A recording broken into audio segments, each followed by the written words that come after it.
I'd like to call the Genoa Charter Township Planning Commission public hearing for June 8th, 2026 to order. It is 6:31 PM. Doing my best. I'm trying to see what's going on with them. How's that, better? Much, thanks. Okay, great. All right, I'm calling to order the meeting. I think we got the gist of that. Next thing up, Pledge of Allegiance. If you all stand and join me, please. I pledge allegiance to the flag of the United States of America and to the republic for which it stands, one nation, under God, indivisible, with liberty and justice for all. Thank you. Next up is approval of tonight's agenda. Can I get a motion? So moved. Support. All those in favor say aye. Aye. Opposed? Hearing none, the agenda is approved. Next up is the declaration of conflict of interest. If any of the commissioners have a conflict with any of the cases this evening, this is the time to step forward. Mr. Chair, I'll need to recuse myself from public hearing number 1. Reason being, in the interest of full disclosure, Pinnacle Wealth is an organization I understand is likely to move to the property that they're seeking approval for tonight. And they currently reside in an office space that I am part owner of. And so for that reason, I think it's appropriate to recuse myself. All right, thank you. Amy, You will have to vote on that, sir. will you have to vote for that? The Okay, board will have to vote, so I need a motion. and then he'll have to leave the room. Okay, could I get a motion? It's Eric Yeah. from section 1 of tonight's meeting, item 1. All those in favor say aye. Aye. Opposed? Hearing none, you're banished. Well, there's called to the public first. Oh, yes. All right, next up is our first call to the public this evening. This is a call from the public that talks about items that are not on tonight's agenda. So if you have an item that is not on tonight's agenda and you'd like to speak, you'll get 3 minutes. You need to give us your name and address when you come up here for the record, and it starts now. Wow. Crickets. Crickets. Okay. We'll close the first call to the public and open public hearing number 1, consideration of a special use site plan and environmental impact assessment for a proposed public and private event space with outdoor music. The property is located at 5311 Brighton Road, north side of Brighton Road, between Chilson and Bauer Roads. Request is petitioned by Michael Kennedy. Is anybody here for them? Come on up, sit at the table. You get to sit at the big table.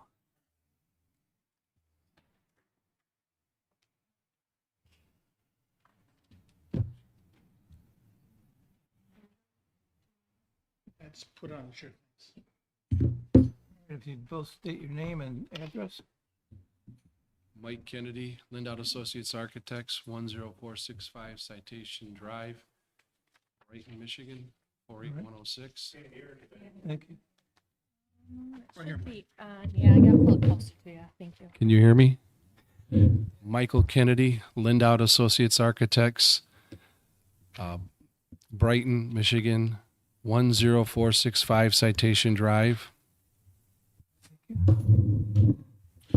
Andrew Perry, 4684 Clifford Road, Brighton, Michigan, 48116. My wife and I are the owners of 5311 Brighton Road. All right. What are you going to do for us? Let's see what you got. Okay. Can I take just maybe 3 minutes and just give a quick overview of what we're trying to do tonight? Absolutely. That's Is that okay? All right, great. Well, back in, so my wife and I have been in Brighton and Genoa Township. I've been in Genoa Township since 1974. My family moved us there in 1974. My wife and I bought a home in Oak Point. We're actually about 600 or 700 yards from the 5311 building.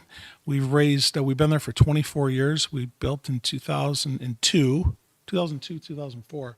So I guess it's been 24 years and 22 years maybe. And we've raised our 3 kids there. And we've had a business in Livingston County since 2002. We moved that business, Pinnacle Wealth and Pinnacle Tax, to Genoa Township in 2014. And, when we talk about what we want to do this for our community, and we're part of that community. We live there, and we take things very seriously as far as compliance and ordinances. The business that I'm in is, as far as wealth management and tax planning, we have regulations such as the SEC, the state of Michigan, and the IRS. Those are very strict organizations where we have to comply with rules, and we intend to do the same thing here. With this property that we purchased, I had a whole list of things I was going to go through when I ran it by Mr. Kennedy here, my architect, today at about 4 o'clock or maybe 3 o'clock. He told me to scrap the whole thing. He says, let's just talk about certain things. And then I went home. I was a little discouraged, and I talked to my 21-year-old son. And it's kind of cool when things come full circle. And he says, Dad, focus on letting the township and people and our neighbors get what they want. Tell them what we're going to do for them, what this is going to do, how we're going to comply with ordinances, and just tell the township how it's going to help them. And I think that's what we want to focus on. We just want to talk about the history of the building. The building's been there for probably over 100 years, some form of it. It's been for the last 50 years or so, it's been a restaurant of some form. What's interesting, when my wife and I own it, we're looking for a joint venture partner, a restaurateur. We're talking to several of them. And when we find that partner, that's going to depend on if they take the whole space or not. That's really to be determined based on some of the things we talk about tonight. But what I can promise you is that we're going to stay within the regulations and the ordinances. That's really important. And if you look over the last 50 years, I think maybe just going back 30 years and look at all of the restaurateurs that have had that facility, I think the only one that comes to mind, as far as I'm aware, maybe somebody can correct me, but Rocky was the only one that owned it and occupied the space. Everybody else, there's been various owners there, and restaurateurs have leased the property, and that's where it maybe hasn't been kept up the way that it's wanted to be. So we're looking at doing long-term, I don't want to get ahead of myself, but long-term, we're looking at investing a substantial amount of money into the property. But Mr. Kennedy here tells me tonight, let's just focus on what's important and what's in front of us, which is the use of outdoor music, live music perhaps, and then the site plan for the improvements for the outside. Okay, so that's really what we want to talk about tonight. And but I can promise you, we're going to stay within the ordinances. And I think Mike will help us demonstrate tonight that that's what we're doing. And we have a couple other people on our team. We have Jessica Pierce. She's been my project manager on this. She lives in Genoa Township. And then we have Josh. Josh is an expert in sound. So I think some of your questions tonight might be directed towards Josh. So again, we want to thank you for taking this meeting. And I want to thank we have over 114 people that signed letters of support. I have those letters with us here tonight. And then I know there's been a number of people that are here tonight to support us. I want to thank them. And I want to thank the people that are against the proposal too, because I want to hear them. We want to be able to hear their concerns because we want to be good neighbors. And ultimately, when we get to it tonight, please ask me about our neighborhood advisory board. I think that's a really important factor of what we want to do. Okay, thank you. So the submission that we have in front of you, there's significant site improvements on it. We did show a potential expansion of the main structure on the site plan. You can kind of see it's right towards the center and the north. So there's one area where in the future there could possibly be an expansion of that space. And we were actually requested to show that on the site plan to make sure that we would not have to come back again with some type of variance for a setback variance. So there's significant parking lot improvements, site lighting improvements, and landscaping improvements to bring the project up to the current standards. We're providing a separate path area for the golf carts around the perimeter, the rear of the parking area. And then the two structures, they're accessory structures that we propose. One, of course, is 2 unisex bathrooms. And then the other one is an outdoor bar. They are heated. They do have plumbing in them. We have no lighting out in the patio area except for the existing wall sconces that are on the building, and then some decorative string lighting that's been there in the past. We couldn't do photometrics on that. They don't have those for the decorative string lighting, but that's all that's been used out in there in the past, and that's worked fine. We're proposing the colors white and black because that's what we anticipate the existing structure being painted in when the roof's put on, a black roof there. Really, there's sidewalk work. There's between where you enter and exit. We've cleaned up that from the main road, and there's really where it goes farther in the submission. The actual site engineering and landscaping is a small part of it, but it's the maintenance agreement, it's the performance agreement, the shared parking with the clubhouse or with the golf club, and then also the acoustical study. And we also have our member who prepared the acoustical study here, and then Boss Engineering for any specific questions regarding those that we could answer. All right. Anything else at this point? All right, Brian, you're up. Thank you, Mr. Chair. How are we on mics, guys? Yes, no? Thank you. Okay, so procedurally in this matter, the request for the outdoor entertainment space falls under the special land use category. So the 3 items on your agenda that are up for your consideration tonight, the special land use, the site plan, and the impact assessment are all in front of you for recommendation to the Township Board. Township Board will have the final review and approval authority over all 3 elements of this particular request. So that's our process. I will start with the general special land use considerations. So section 19.03 of your ordinance gives you 5 standards that you have to apply to every special land use that comes before you. In this particular instance, I think from having read my letter, you'll note that my primary concerns are related to the standards under compatibility and impacts. The petitioner has put forth a procedures manual in an attempt to sort of volunteer self-imposed conditions that will help them be compatible with the surrounding area. There are also use conditions that go with this particular request that are intended to limit or help mitigate off-site impacts. So with respect to those 2 standards under the special land use criteria, I do think, at least in my opinion, it's important for the commission to believe that they are fully mitigating off-site impacts and that the standards of section 70202Q are fully met in order to make favorable findings under those 2 criteria. There is the second point on here was sort of a carryover from my first review letter and kind of a carryover from the 2024 request too. So we had previously requested, as petitioner noted, they did provide a sound study. So there is a sound study that's in your packets with the submittal materials.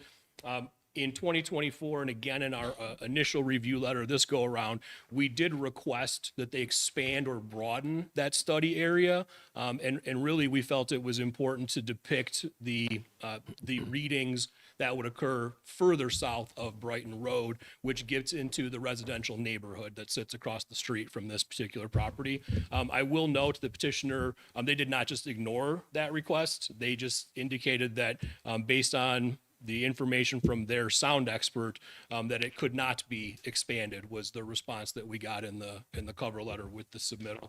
And Marianne, I apologize for the typo in my review letter on that sentence.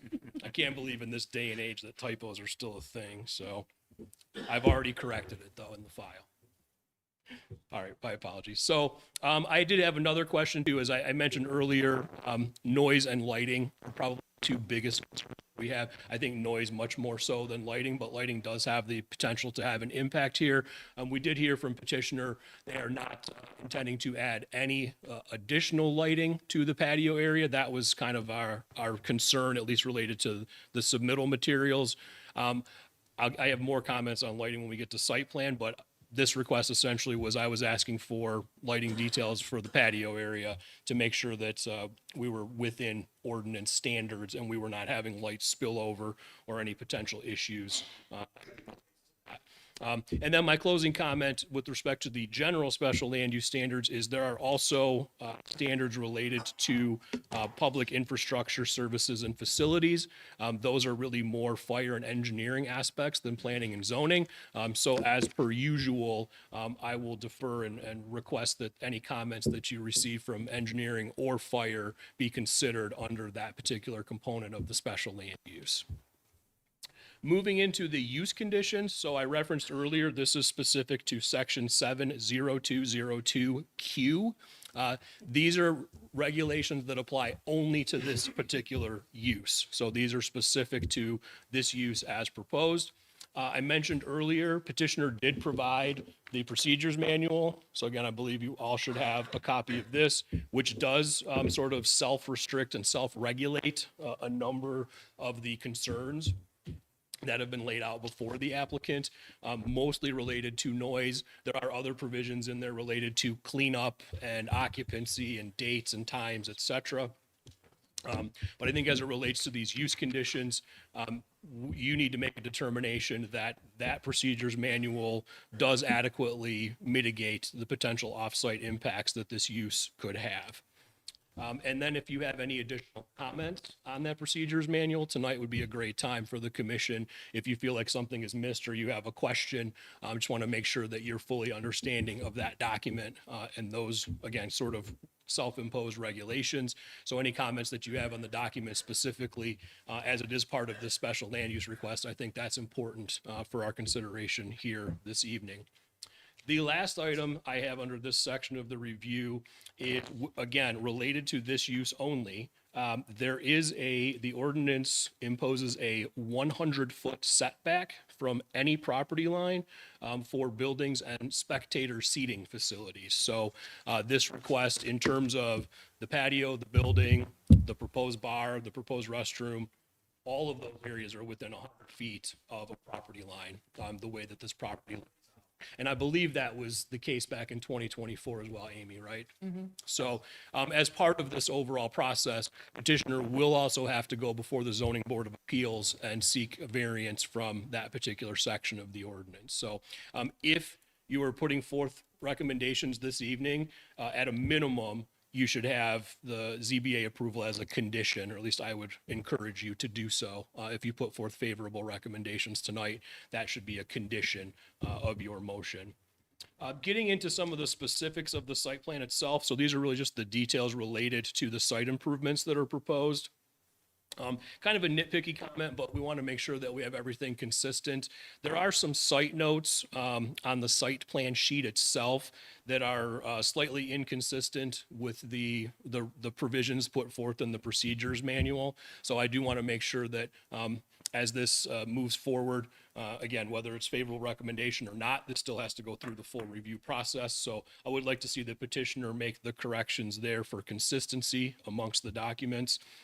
It's, again, relatively nitpicky. I sort of reviewed it based on the procedures manual, which were the more restrictive and the more updated terms, at least in my opinion. So I want to see the site plan updated with respect to that.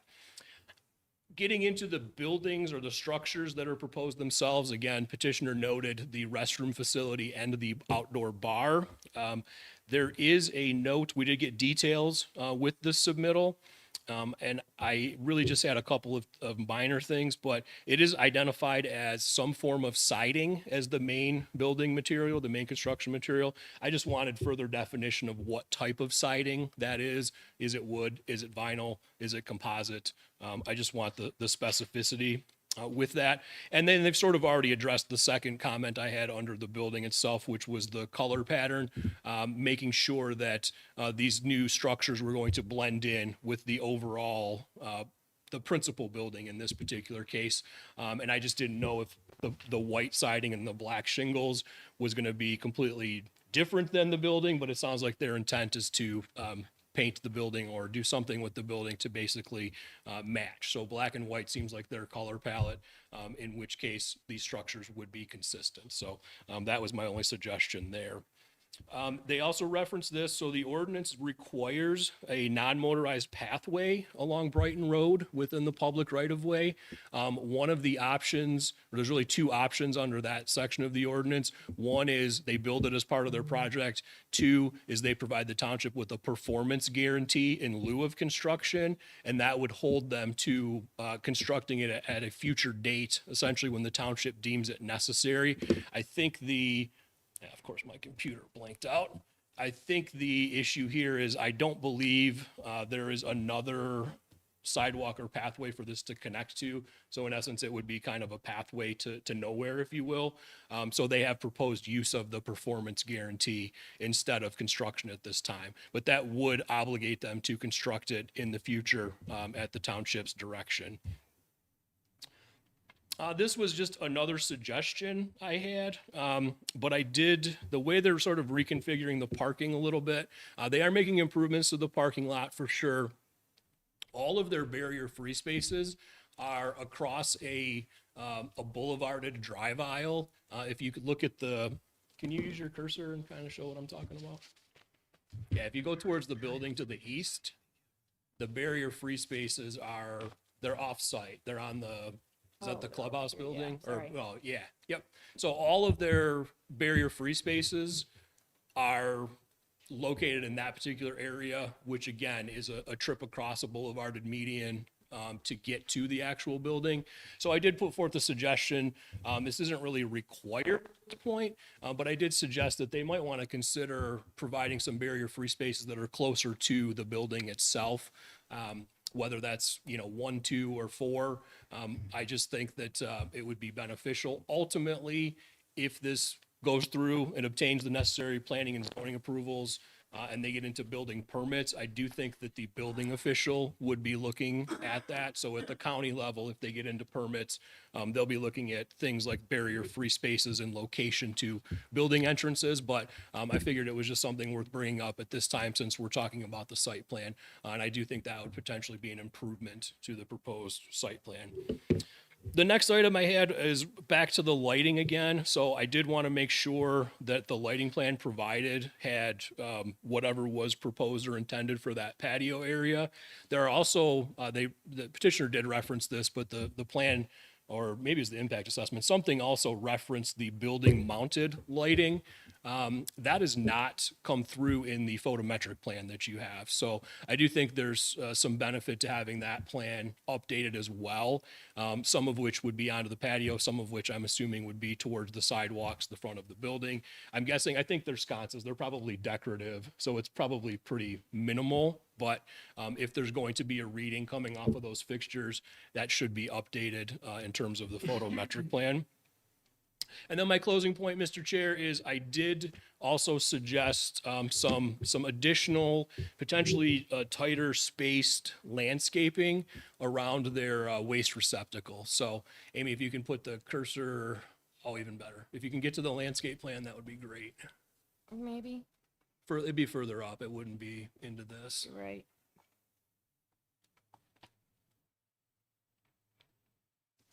I don't know where it's at. Maybe not. Ah. All right. Can you just Yeah. highlight the waste receptacle then on the site plan? I can Sorry. do that. It's Thanks, all right. guys. Thanks for your patience. I apologize. It's So- my fault. No, you're good. So the waste receptacle it's a little bit left of that. My left. There you go. It's right Yep, there. Yep, it's right there. There, it is in a permitted location. However, that is a pretty high visibility area from the street front. And they do propose some screening around it. I believe there are arborvitaes and some shrubs that are proposed kind of around the, what would be in this case, the south and the east sides of that receptacle to help protect views from offsite and particularly from the public right of way. But I think they could be either tighter spaced or maybe we need a few more in there. So I did suggest that they beef up the landscaping in that particular area, just again, to minimize the view of a waste receptacle and an enclosure in such a potentially highly visible area. So all I have at this time, Mr. Chair, if you have any questions, I'm happy to take them. If not, I can pass it over to engineering. We'll pass it over. Is it Cindy? Yes.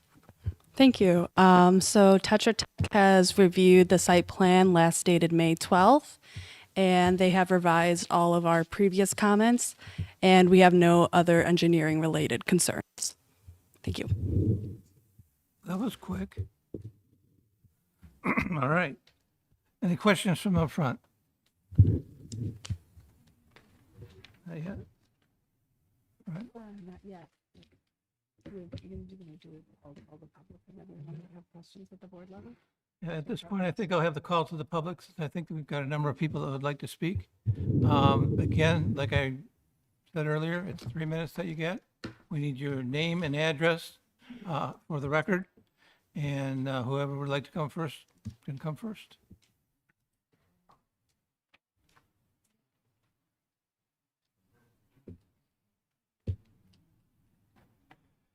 Hello, my name is Jim Colazar.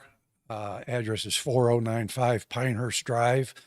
It's in the Oak Point subdivision. I've been living in the Brighton area for over 50 years now, raised my children here. And the Oak Point area is a community. And the Burroughs Tavern, before that Rockies, raised my kids in there, all right? Never had any issues. It's been a great place, but it's where the community meets. And it's really the only restaurant area that we had within about a 5-mile area. You have to either go into Howell or into Brighton or into Pinckney.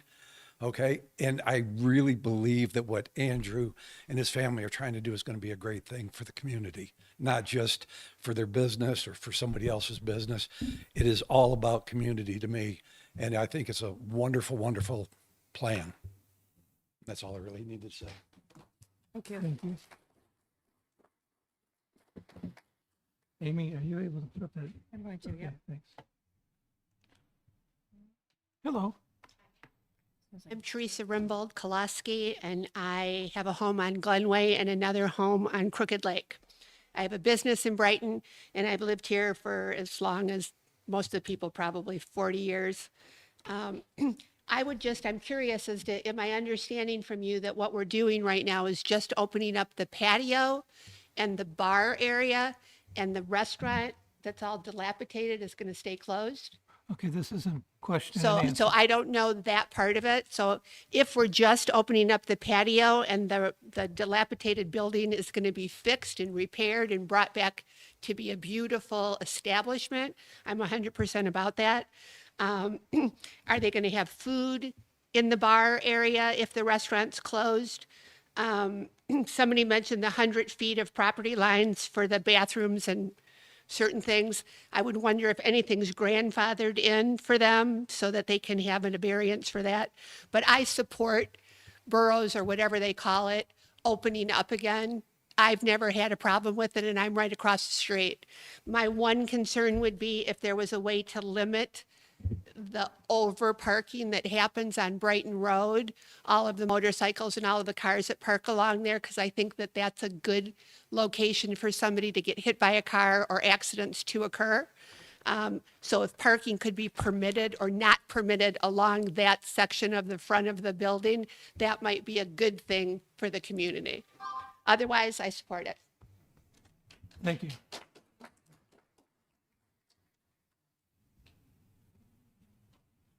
Do you need her name? Okay, you're good. Okay. Jim Lyman, 5112 Ashton Court.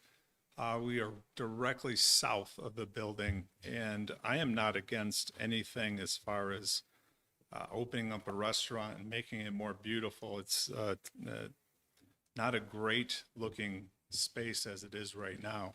So we've visited Burroughs numerous times in the past. I think our problem as a neighborhood is the fact that you talk about neighbors is the music, right? And my son's a musician. He plays outdoors, but he plays outdoors not in a place that was residential. We are residential there. We are, and that's the problem. Is we want to be neighbors. We want a place to go to right across the street. I don't disagree with what this gentleman said at all, neither. It's a good place to go. We used to go there all the time. But the moment,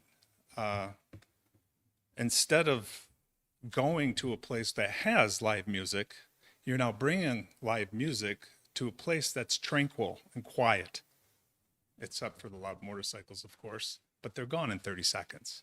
So if you're talking Thursday, Friday, Saturday, Sunday, we live right across the street. I'm not against having live music inside. There's a stage inside of that building. There really is. Well, a lot of places have the garage doors. Sit them inside. Have live music inside. Don't care. Love the idea.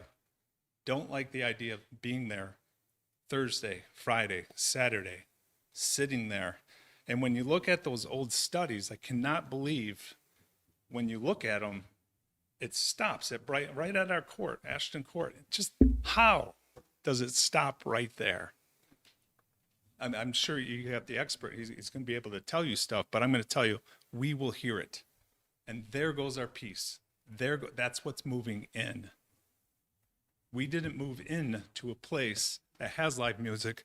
Live music is moving into a place where it's peaceful and quiet, and it's an 8-person court, just us.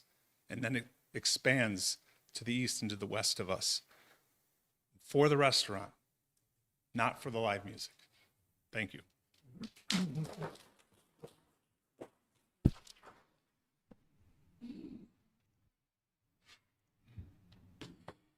Dennis Howie, my address 5189 Ashton Court.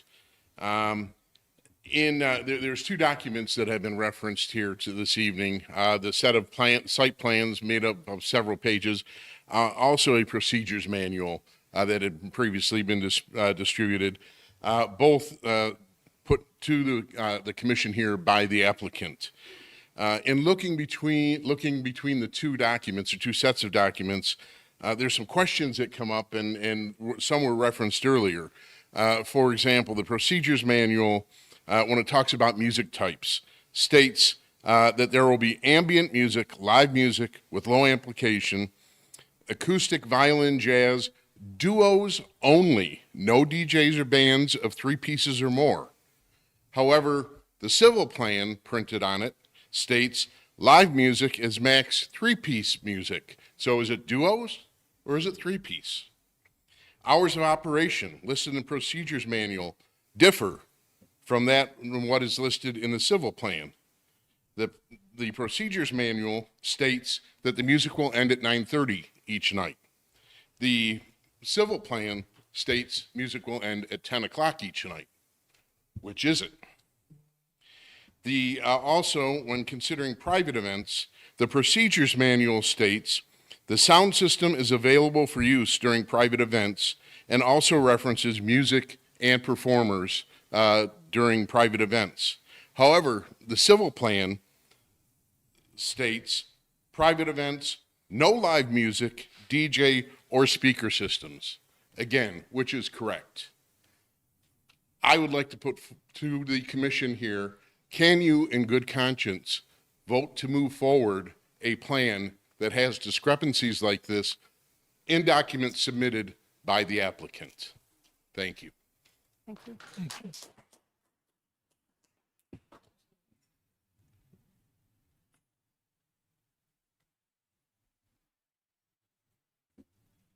Hi, Jerry Wyan, 5184 Ashton Court. I've asked Mary just to pass out a couple of pieces of paper, pictures actually of the location.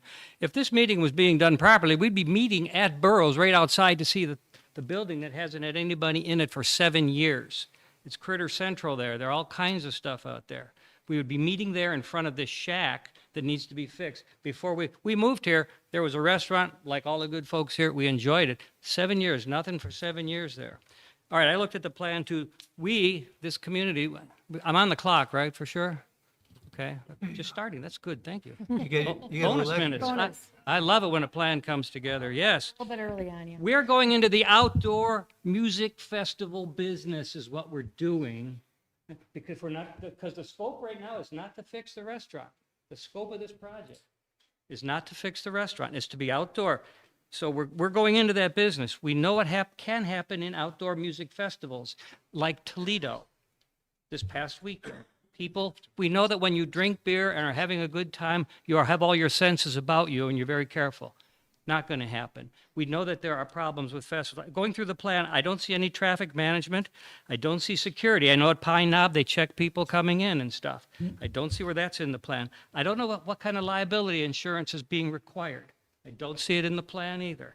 I'm used to mitigation, not just being rain, mitigation being the scope of how we're going to do stuff like safety, security. What does the staffing amount to? What is staffing? Is it a bunch of new hires? Is it elder people? Are they licensed? Are they going to be security type people?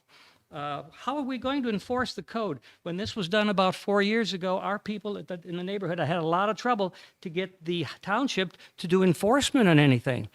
A lot of difficulty, and they'll tell you about it here tonight, I think. Parking lot, when it fills, what happens? Where does the parking go? The max capacity is 130. What do we do when the 131st person shows up? How are we counting those guys? What if do I just walk across the street? How are we doing all that management? I think we've covered it. Traffic, by the way, Brighton Road, when this first got going a while back, Brighton Road changed when Latson got started in 2020. We have a lot more traffic. It's a lot more traffic than we had ever before. So there's a great amount of risk there. There was an alcohol safety plan mentioned. I have no idea what it is. And I'm very concerned just about changing the nature of all of our investments. The homes there go from 600K to $1 million on that road. And this will not enhance the investments. Nothing like this will make our investments better. Thank you.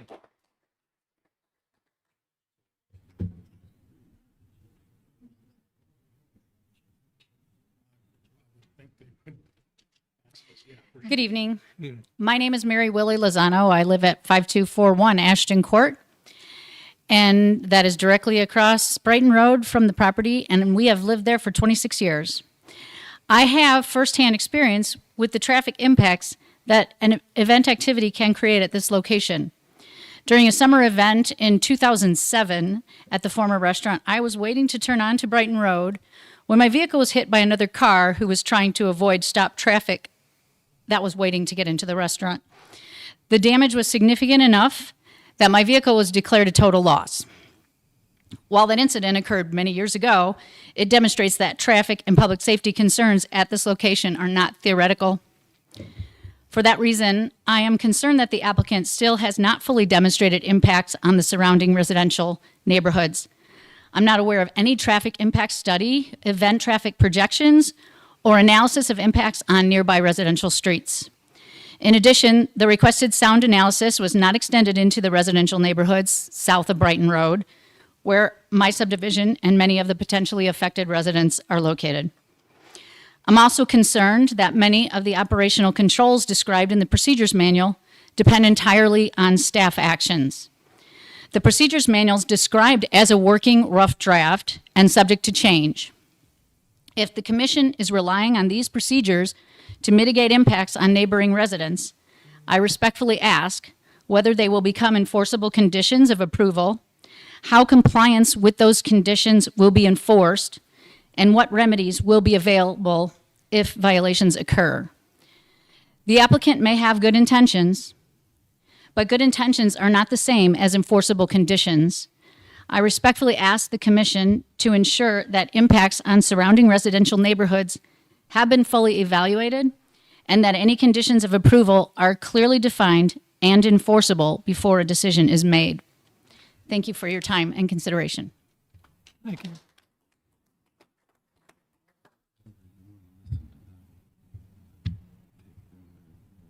Hello, I'm Lori Stozic-Lyman at 5112 Ashton Can you Court. speak up, please? Oh, yes. Just for the benefit of people that might be listening at home, too. Yes. Of course. I'll say it again. Lori Stozic-Lyman at 5112 Ashton Court.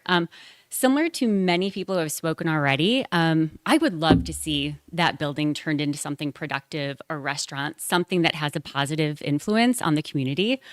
However, I do have, or I think there's a responsibility to complete like due diligence behind like the impact study, which again, the biggest concern the last time we approached this, which I think was 2024, I was here for it, was that the sound study needed to, again, extend south. That was really a critical ask. And I just find it unusual that the equipment wasn't ready or provided to be able to complete that study. There are tons of sound engineering companies in Southeast Michigan. I just feel like there was an opportunity to do this. And if we're talking about a commitment to the community, that should have been done before we can approve this and move forward. We have to understand the impact of the noise. If you look at the patio and the capacity of 130 people, that alone can reach 65 decibels. You could do a search right now on your phone and come up with that.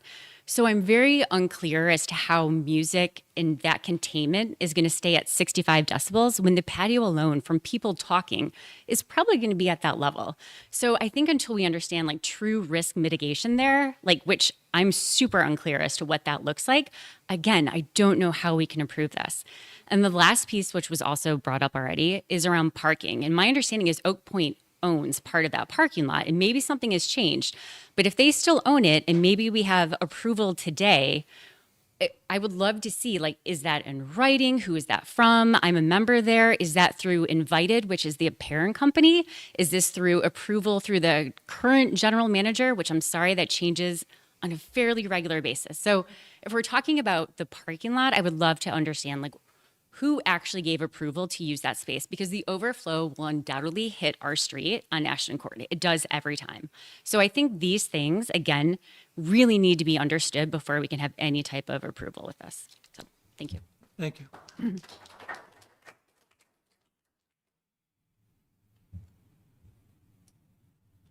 Evening. Evening. Vince Shimoleski, 5295 Pinewood Drive. It's the Mystic Pine subdivision across the street. I'm also the president of the HOA there. You're speaking in the microphone. Oh, yes, sorry. You can move it up. I'm a little taller than last. There you go. Perfect. Thank you. So we moved in shortly after the original Burroughs had closed, and one of the few things we were disappointed about in Brighton is that had closed, because we were looking forward to having a place to go to in our neighborhood or close to our neighborhood. And as someone had mentioned earlier, the closest place is not very close. And we just got back from Traverse City this past weekend. And Saturday night, we went to Mari's Vineyard in Traverse City, and they had live music, acoustic guitar player. Everyone's gathered around having a great time, not too loud. And I wish we had something like that close to us. And the plan I've seen, I think it'd be beautiful for the neighborhood. I think we'd have a good time there. I don't think it'd be too loud. But I think some of the concerns should be addressed. I agree with that, but noise doesn't seem to be the major concern in the plan I've seen. I have some neighbors that make noise that's not music. I much prefer to hear music. So if I had to vote, I'd pick the music. So thank you for consideration. Thank you.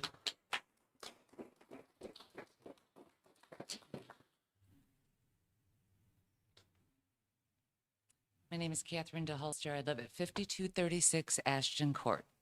Moved into the home, beautiful, peaceful neighborhood. Thought I did my due diligence. Beautiful golf course, Oak Point, so peaceful and serene. Shortly thereafter, Thursday nights happened, and I thought, what the heck is going on? I heard music. I thought it was a big party or whatever. They had a live patio event every Thursday night. And I live furthest down on the street, furthest away from Burroughs. And I am here to tell you, I understand people say the music's not going to be a problem. I could hear every lyric of every word. the motorcycles revving, the crowds cheering, and it was unbelievable. So it got to the point where in the summertime, I'm on my way home from work, I'm thinking, oh, it's Thursday. So I would stay in because it just got obnoxious. And at the end of the night, the stream of the cars that came down our private street trying to avoid going down a main road for obvious reasons, they'd been drinking, they were going to figure out a way to meander. It just got to the point, but it was Thursday night. I could deal with Thursday night, okay? The applicant is referring to this as limited and occasional music. Potentially 6 days a week between the private events and whether or not they're allowed music, we don't know because the rough working draft procedures manual doesn't match the site plan. So we don't know if it's potentially 6 days or 4 days that we're going to be exposed to music. From May 1st through September is not limited and occasional. I sit in my backyard. I love the wildlife. We're by Brighton State Park. You hear kids playing. People that just moved in, I don't see the music as a problem. It's like, because you haven't lived it. And now to potentially extend this, the second it gets warm until the summer's over, 6 days a week is just, it doesn't meet the standards for acclimating to the community, to fitting in.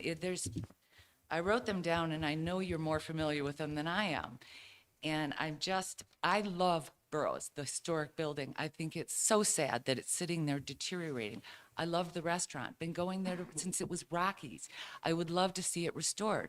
And I don't begrudge him his ability to prosper with his new acquisition.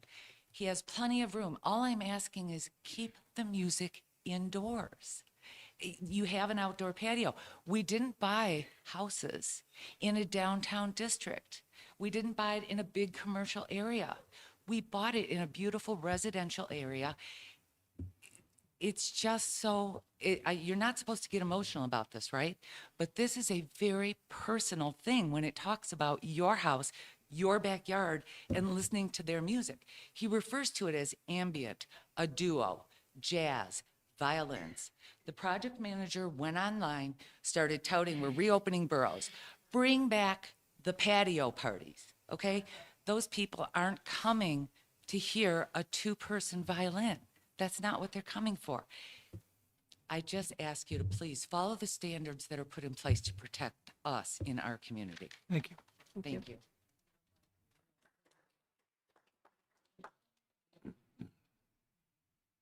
Anyone else? Oh, come on up.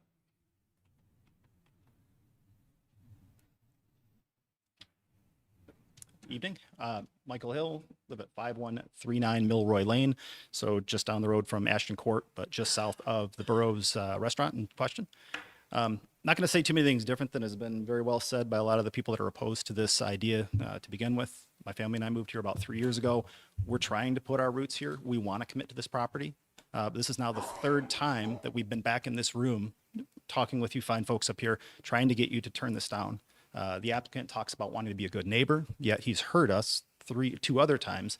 He doesn't really care. He just keeps pressing forward, trying to get this approved because this is a business venture for him. It'll be very profitable. Biggest concern my family and I have is, again, the noise, because it will not stop at Brighton Road. Noise does not stop that way. It's not just the music that they did in the study, but it's also going to be however many guests are out there.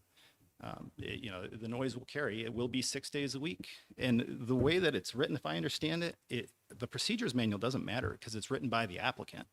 He has the ability to change that, and we don't really have any way to enforce what we've discussed here. There really is it's very ineffectual.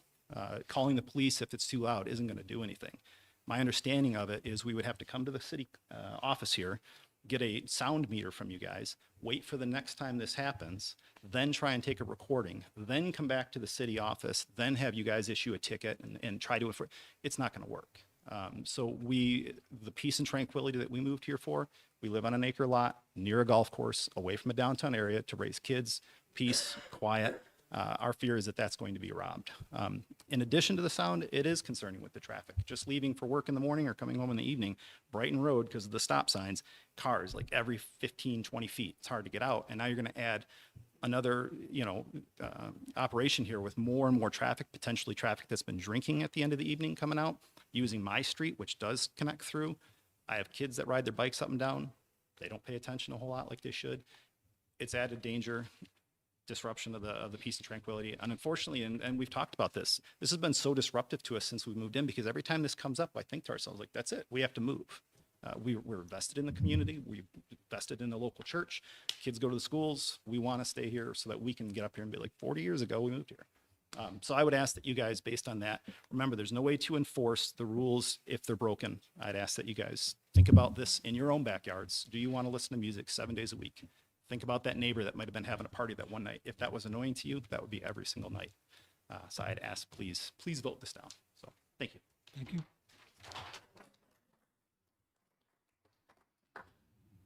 Hello.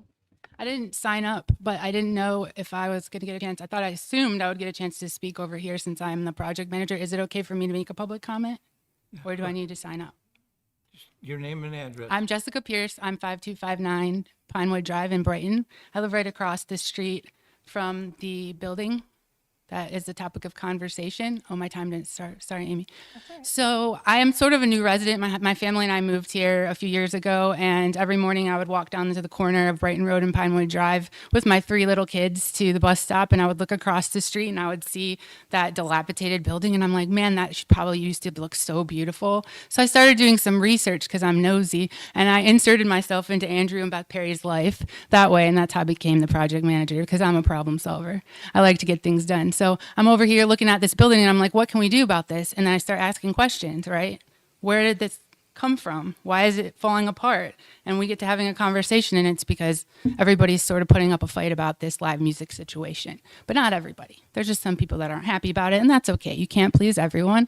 But what I will say is the criteria is being met as far as all of the things that they need to do, and the procedures manual, which I drafted, is a draft because it's a living, breathing model, right? We don't know that everything in there is going to work 100%. So we want it to be a draft because we want feedback from people. And as they're giving us feedback, we can say, oh, maybe this needs to be tweaked. Maybe that needs to be tweaked. Maybe we need to improve here and there. That's a good business. You don't want to just say this is the way it is at the end. You have to be able to change things and live and grow and breathe with each and everything. And we don't get to do that much. COVID totally took away a lot of face-to-face communication. So we need that third space, a place where we can go and talk to people face-to-face, not behind a screen. I've been on social media actively lately. That's where people are. And that's how you get information out. And so I've been talking to people about Burroughs because we want to see it open, and the live music is going to be great. I'm going to be there with my kids. We're going to sit at the table and we're going to eat and have food and drinks and talk and converse, because the music's not going to be blaring. We're not talking rock concerts here. We're talking about just like when we go downtown Brighton and you sit outside at one of those places and they have some music playing. It's a beautiful place. My time's up. But I just wanted to say that I'm happy to answer any questions, and the procedures manual is a draft for a reason.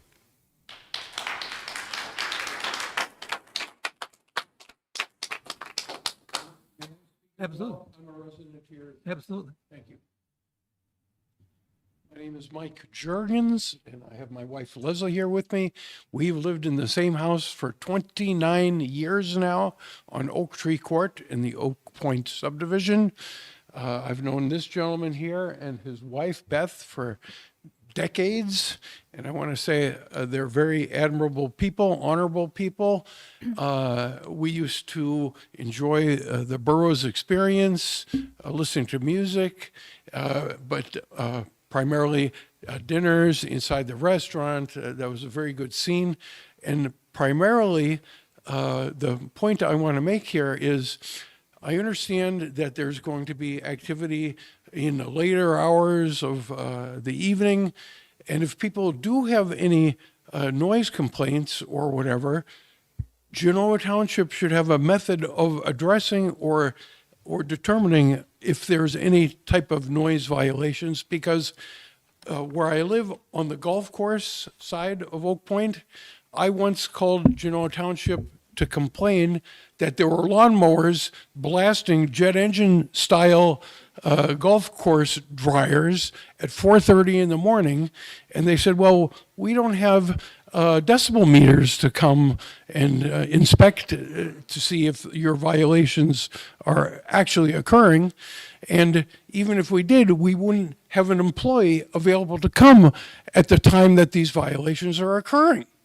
So if if the noise from the entertainment is happening after hours, is Genoa Township going to say the same thing, that we have no one working past 5:30 in the evening and we don't have a decibel meter? I went out and purchased my own decibel meter and found that the noise violations were just absolutely twice the legal limit what was in Genoa Township ordinances, and yet nothing was being done about it.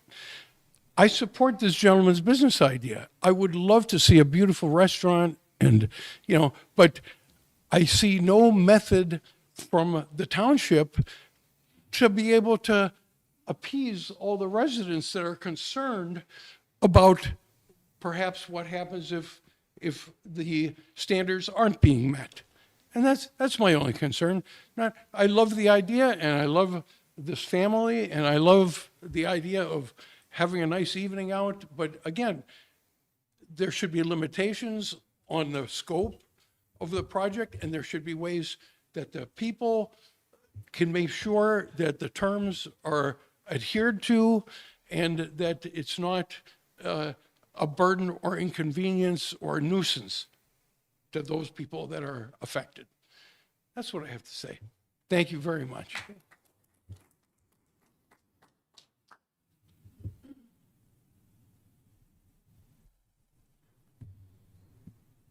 Good evening.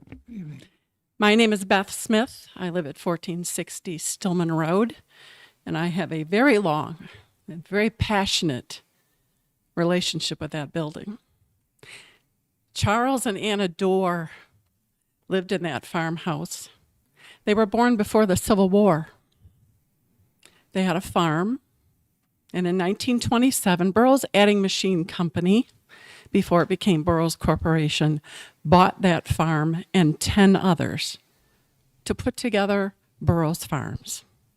And Burroughs Farms was intended for the peace and the well-being of the employees of Burroughs Adding Machine Company, a company my grandfather worked for from 1909.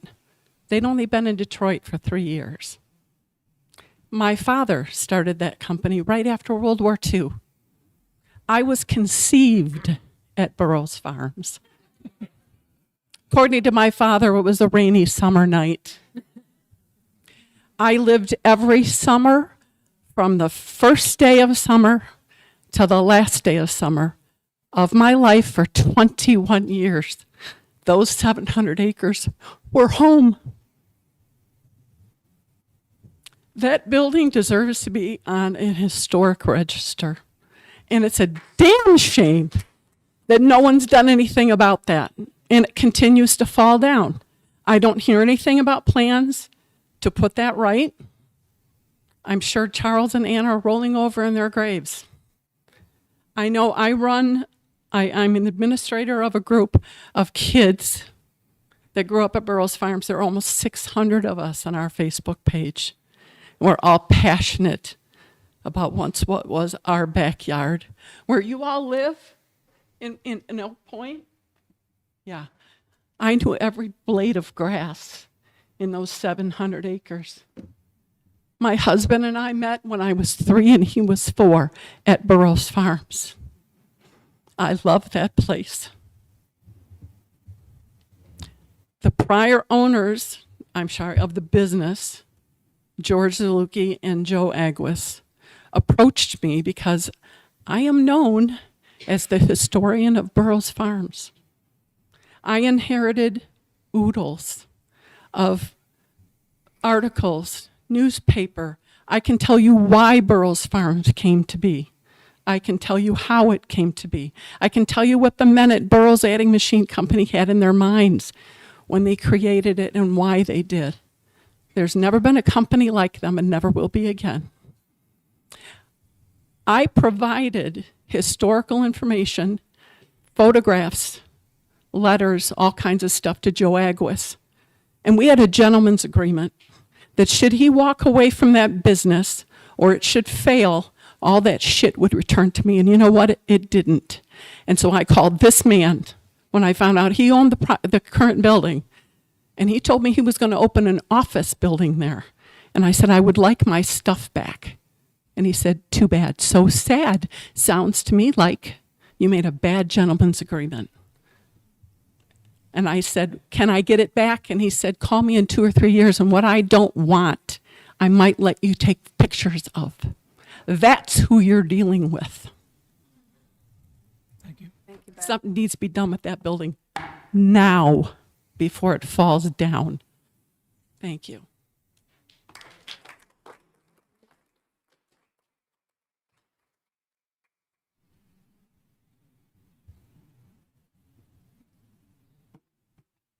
Hi, my name is Brian Heinz, 689 Chicago Drive.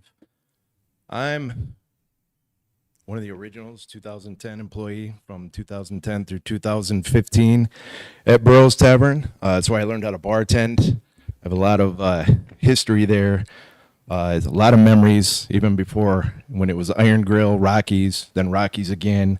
I was a frequent flyer there, and I was new to the area. I grew up in the Dearborn Heights area. And when I moved out here, didn't know a lot of people. And I went to those Thursday night concerts, and that's where I met mostly everybody that I know in Livingston County today. And when I started working there, I ended up not only being their bartender, they were guests. And after a while, they became friends. Now I consider them family.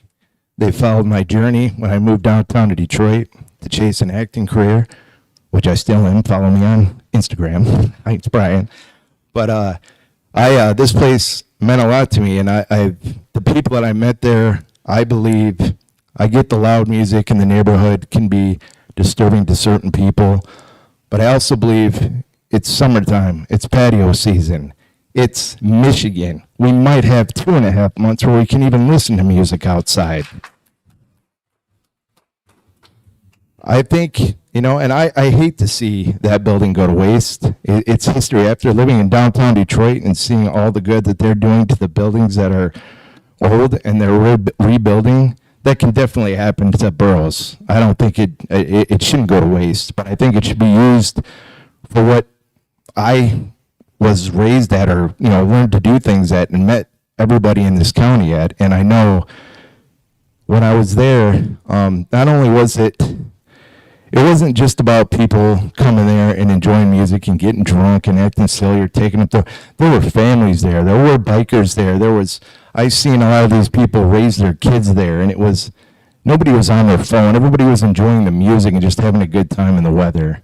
And it was only once or twice a week. I'm not sure what Mr. Perry's full details are, but I fully support him, and I expect you to hire me when you get this thing going. That's all I got to say. Thank you. Is there anyone else? Anyone else?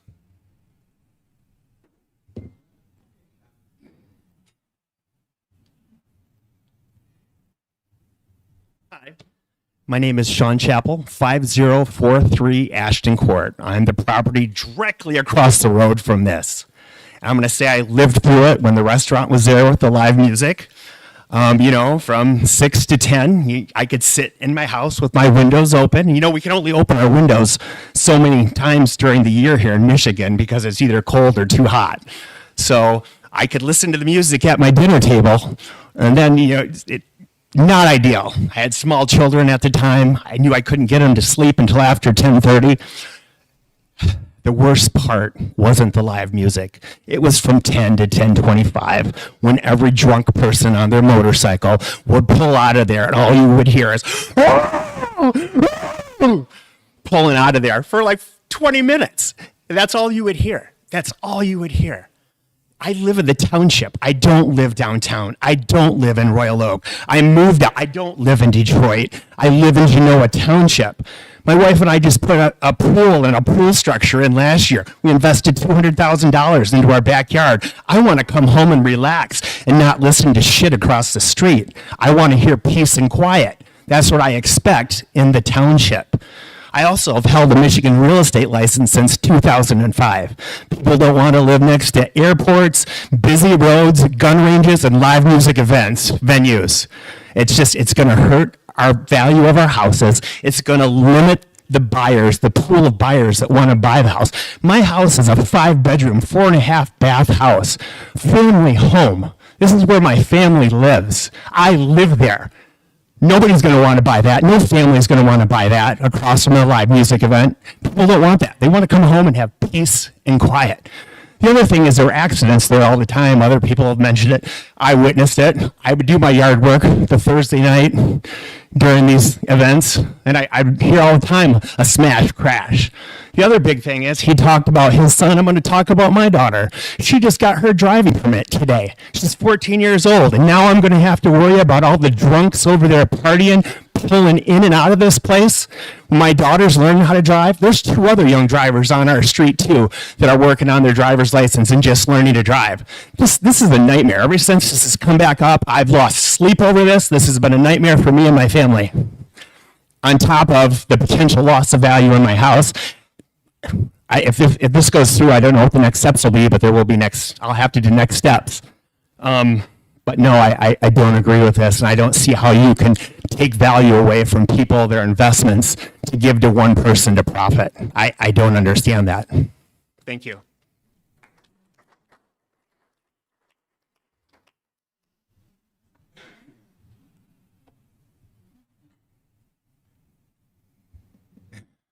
My name is Peyton Clark, 4111 Homestead. Bought my home in 1993. The patio, probably the most popular patio in Livingston County at that time, and then on again, off again since. It would be wrong to do anything but have live music on that patio.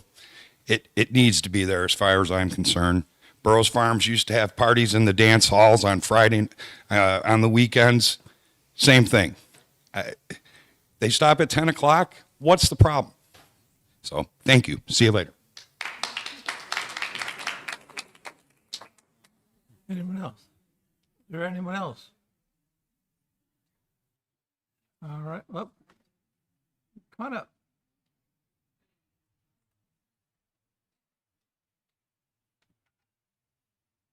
Hi, I'm Christy Hill, 5139 Milroy Lane. Can you speak into the microphone, please? Thank you. Directly across the street from the establishment. We're here tonight because the applicant is requesting a special land use approval, an exception that requires that he demonstrate compliance with the township's standards. In many respects, this proposal is more intensive than the one presented 2 years ago, now including outdoor patio activities 6 days per week, beginning as early as 10 a.m. on Sunday. I respectfully ask the commission to focus on the standards in the ordinance, particularly compatibility with surrounding residential properties and the prevention of significant adverse effects. Most of the people you're hearing from tonight are those that will be impacted. This proposal includes outdoor patio with music and 130 people within a few hundred feet of existing homes. I've only lived here 3 years, so I don't know the nightmare that existed prior, but I know the one I'm in for. After years of discussion, there is still no comprehensive acoustical analysis demonstrating the impact on nearby residences under real-world operating conditions. Even if music volume is limited, crowd noise from 130 outdoor patrons is a separate issue. Conversations, laughter, cheering, and event activity cannot be regulated the same way as a speaker system. Once events are underway, these impacts become difficult to control and even more difficult to enforce. The ordinance requires that a site be adequate to accommodate the proposed use without significant impacts to related noise, traffic, lighting, and the enjoyment of neighboring property. The burden is on the applicant to demonstrate that this standard has been met before approval is granted. I understand that many people support the concept of this project. However, popularity is not the standard before this commission. The standard is whether the application satisfies the requirements of the ordinance. After multiple hearings and multiple revisions, the necessary evidence is still missing. The sound analysis remains incomplete. Key questions remain unanswered, and the applicant has not demonstrated compatibility with surrounding residential areas. A special land use should be approved only when the required standards have been clearly met. In this case, the record before you does not support that conclusion. The applicant has had 3 opportunities to demonstrate compliance and has still not produced a complete acoustical analysis addressing nearby residences. We're emotional because these are our homes. We have to live with whatever decision is made. The evidence before you tonight does not support approval. For those reasons, I respectfully request you deny this application. Thank you.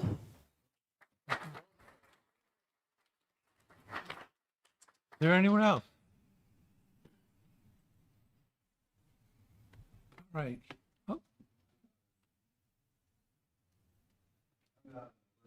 Well, that's all right.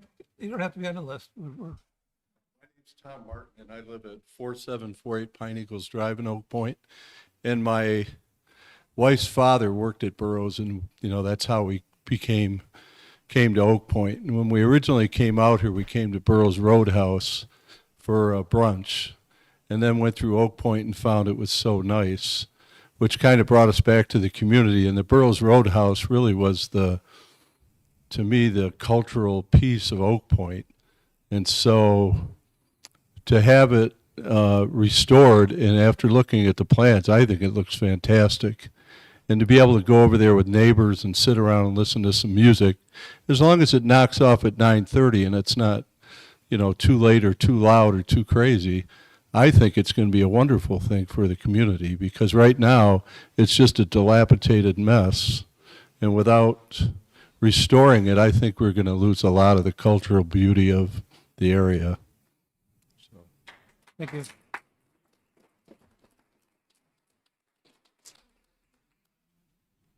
Anyone else? Here we go.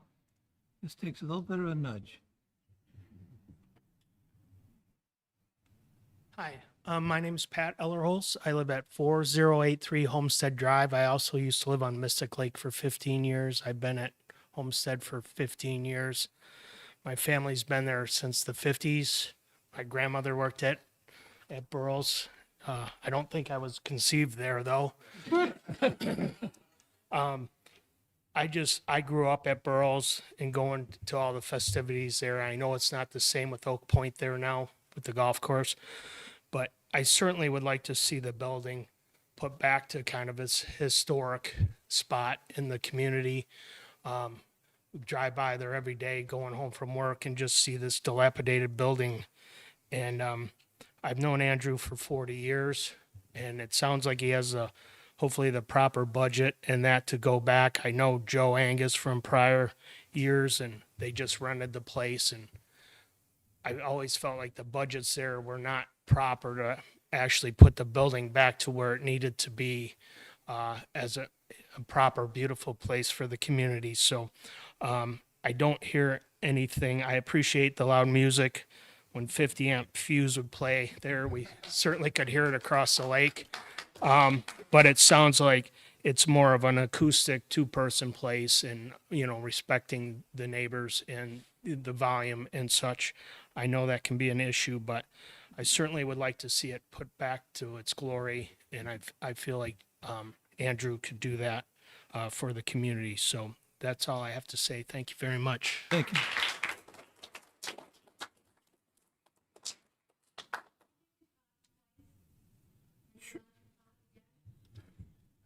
You mean with everything that's been said, it hasn't been said yet? I would think so. Why not? Let the other gal was on her way up here. So again, Teresa Kolaski. I have a home on Glenway, which is across the street, and I have a home on Crooked Lake. After listening to everybody's concerns, I said I support it. My daughter worked at Burroughs. I love going to Burroughs on Thursday, but after listening to everybody, I don't approve it so much if the building is not restored. If we're just opening up the bar to party and we're not fixing that building, I don't agree. I love Burroughs, I miss it, but not without that building being brought to be a beautiful building too. Thank you.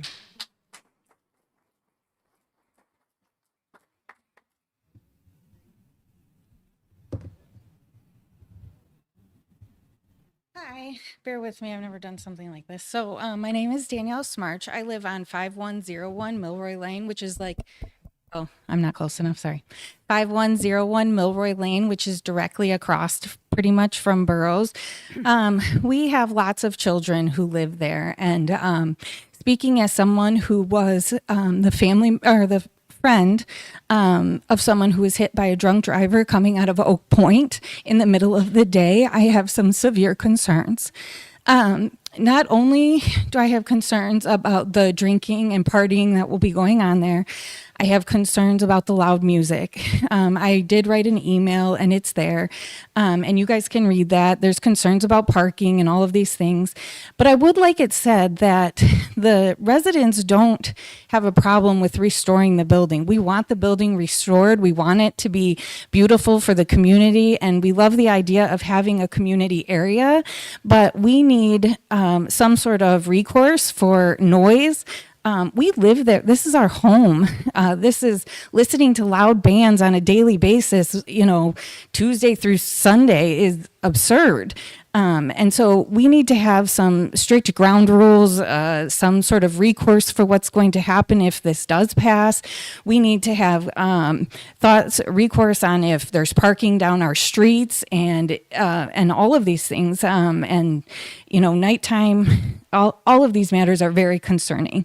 And I just want it known that we do want the building to be restored, and that's not what we're fighting for, but we are fighting for our homes. And it's very easy for people to come up here and say that they support it, they want to come, they want to be a part of it, to be a part of the community. But if you don't live directly across from it and you don't have to hear that, or your children don't have to be playing out in the streets and in the roads where this is happening, it's very easy to support it.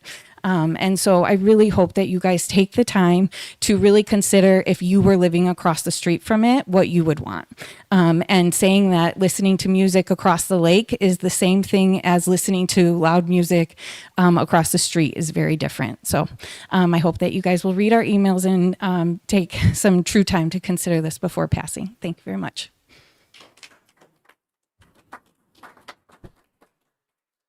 Anyone else?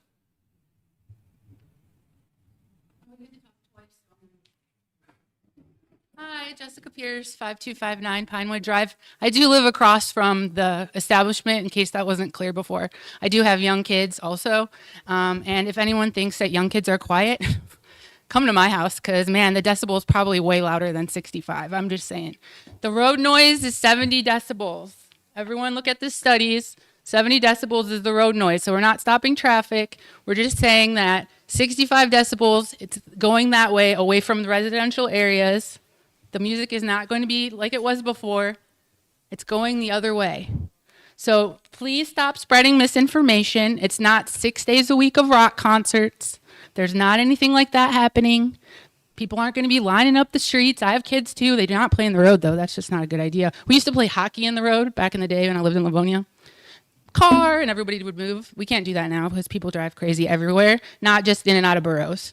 So all those places that are along Brighton Road, churches, schools, my kid's bus that stops at that corner there, let's talk about that for a second. How many people blow through that stop sign from the bus as it stopped there? My kids are getting on and off, blowing through the stop sign. Should we stop having a bus stop? Should the bus stop be eliminated because it's not safe? No. I understand there's concerns, but please read all the information, ask good questions, educate yourself on what's actually happening. Don't let the fear of what happened before drive your emotion. Realize that it's going to be a good thing for the community. You don't always have to agree, but be part of the solution. Have a say, join us, talk about the things that you're worried about, and don't think about the things that happened before. That's not what we need to do. It's what we're going to do to move forward as a community. I love being a member of this community. My husband and I served 20 years in the Air Force. I left Livonia, Michigan, 20 years, came back, married with 6 kids. And we've been here for 2-3 years now, and I love it. I love being part of the community. I've inserted myself. I'm not going anywhere, people. 20th move, never moving again. You're stuck with me. But please, just educate yourself. Learn what the information actually says. Don't misspew misinformation. Anyone else?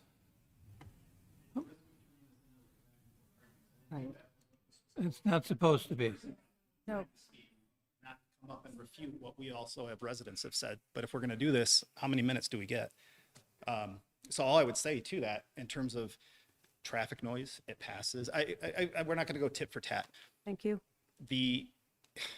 It's live music, whether it's a two-piece band and people talking. The end of the day, you guys, if you pass, are writing the establishment a blank check to do what they want. It may be a two-piece band now, but when it becomes profitable to, hey, I have a wedding reception, can I rent your space? This is the amount of money that we're willing to pay. The check will be taken, and the residents that live nearby will suffer the consequences. When it is profitable, more of those events will be booked than a two-piece atmospheric band. Because a wedding party, you can charge them triple because they're getting married. They'll pay it. That's the concern. Once you guys pass, if you pass, and I hope you don't, as a blank check is being given, and we have to go on their word. I don't recall your name, the woman who grew up in the house, but it sounded like the interaction from when she had a phone call with him. That I feel like would be the reaction when you guys go to him and say, hey, you're doing too many of these events. You said it was gonna be a two-piece band. He's gonna say, well, tough, take me to court. So that'd be it. Yeah.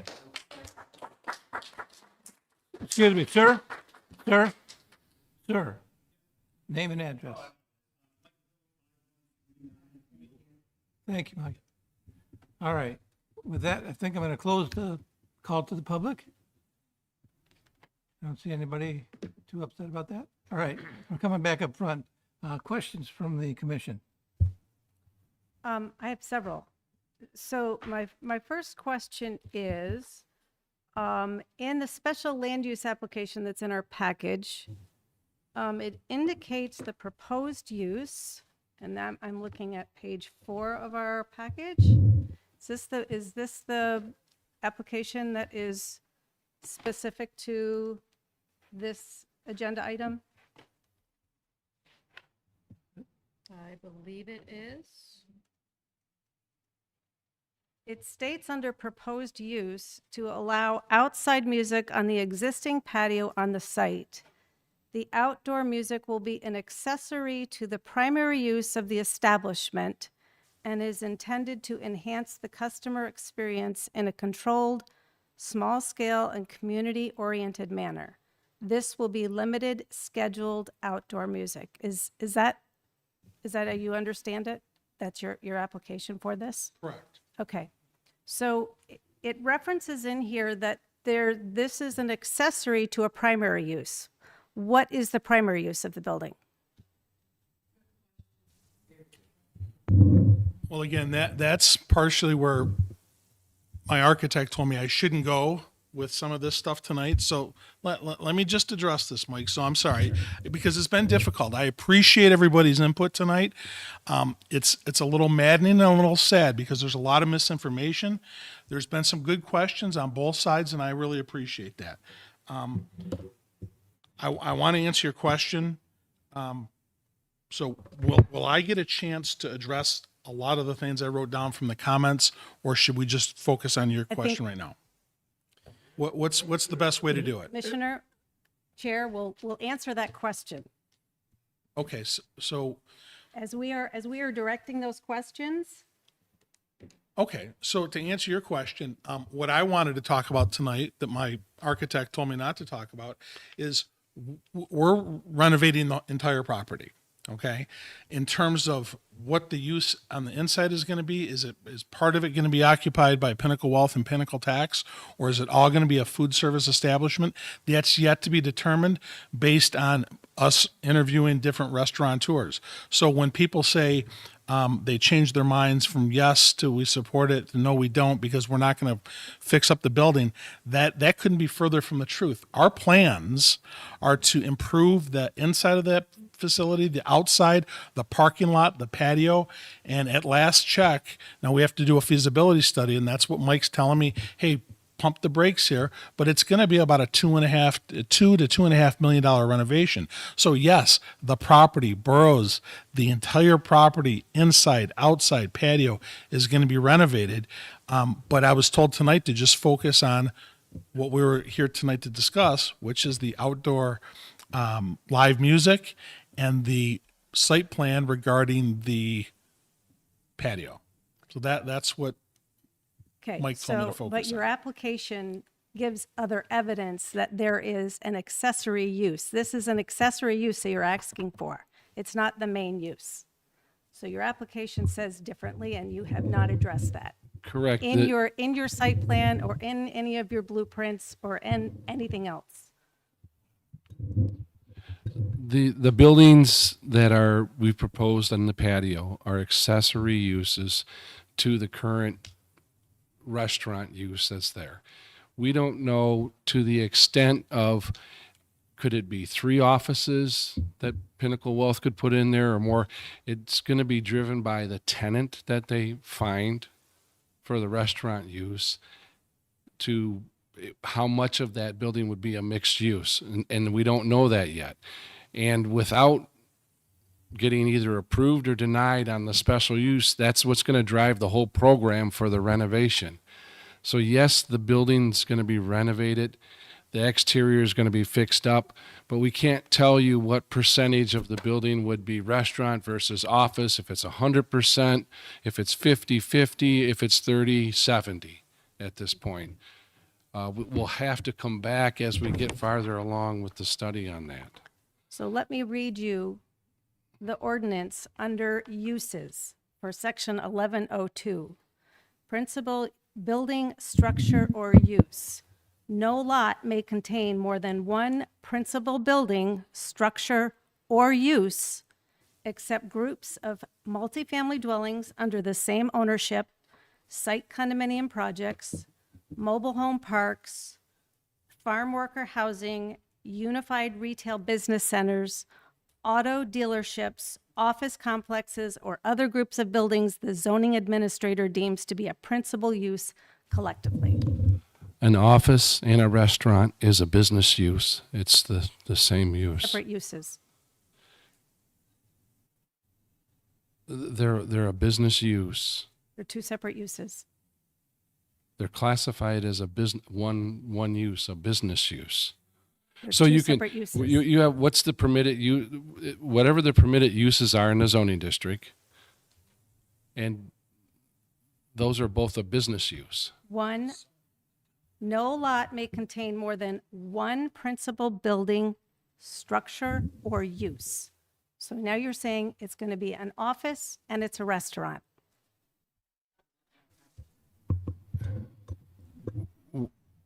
What we're, so we're trying to leave the possibility to have both a restaurant and an office.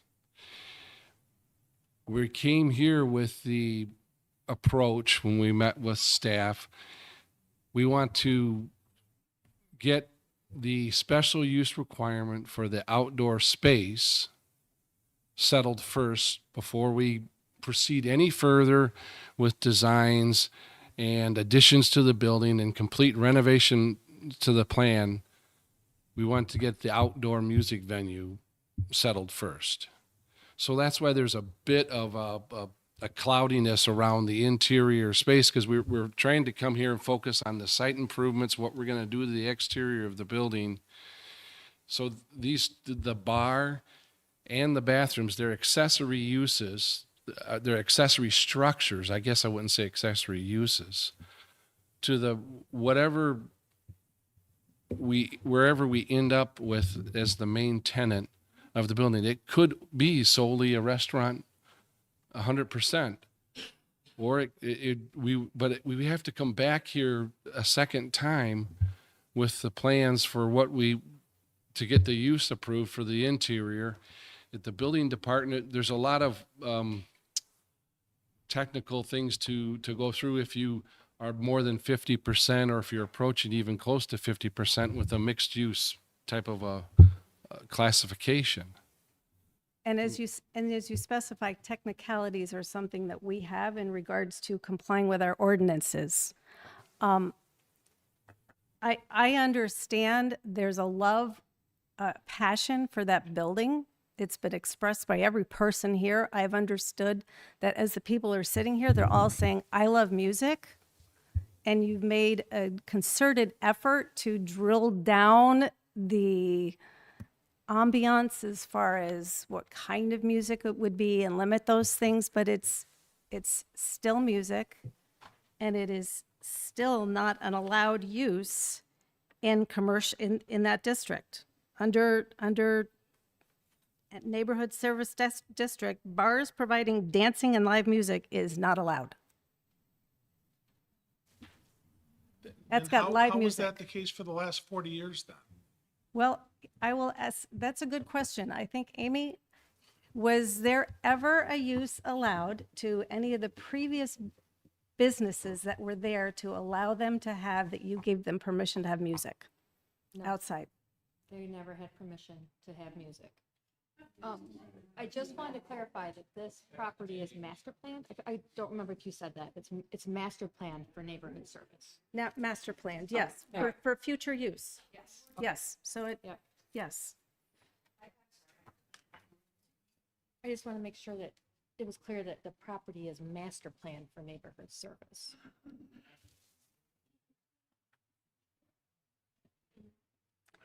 I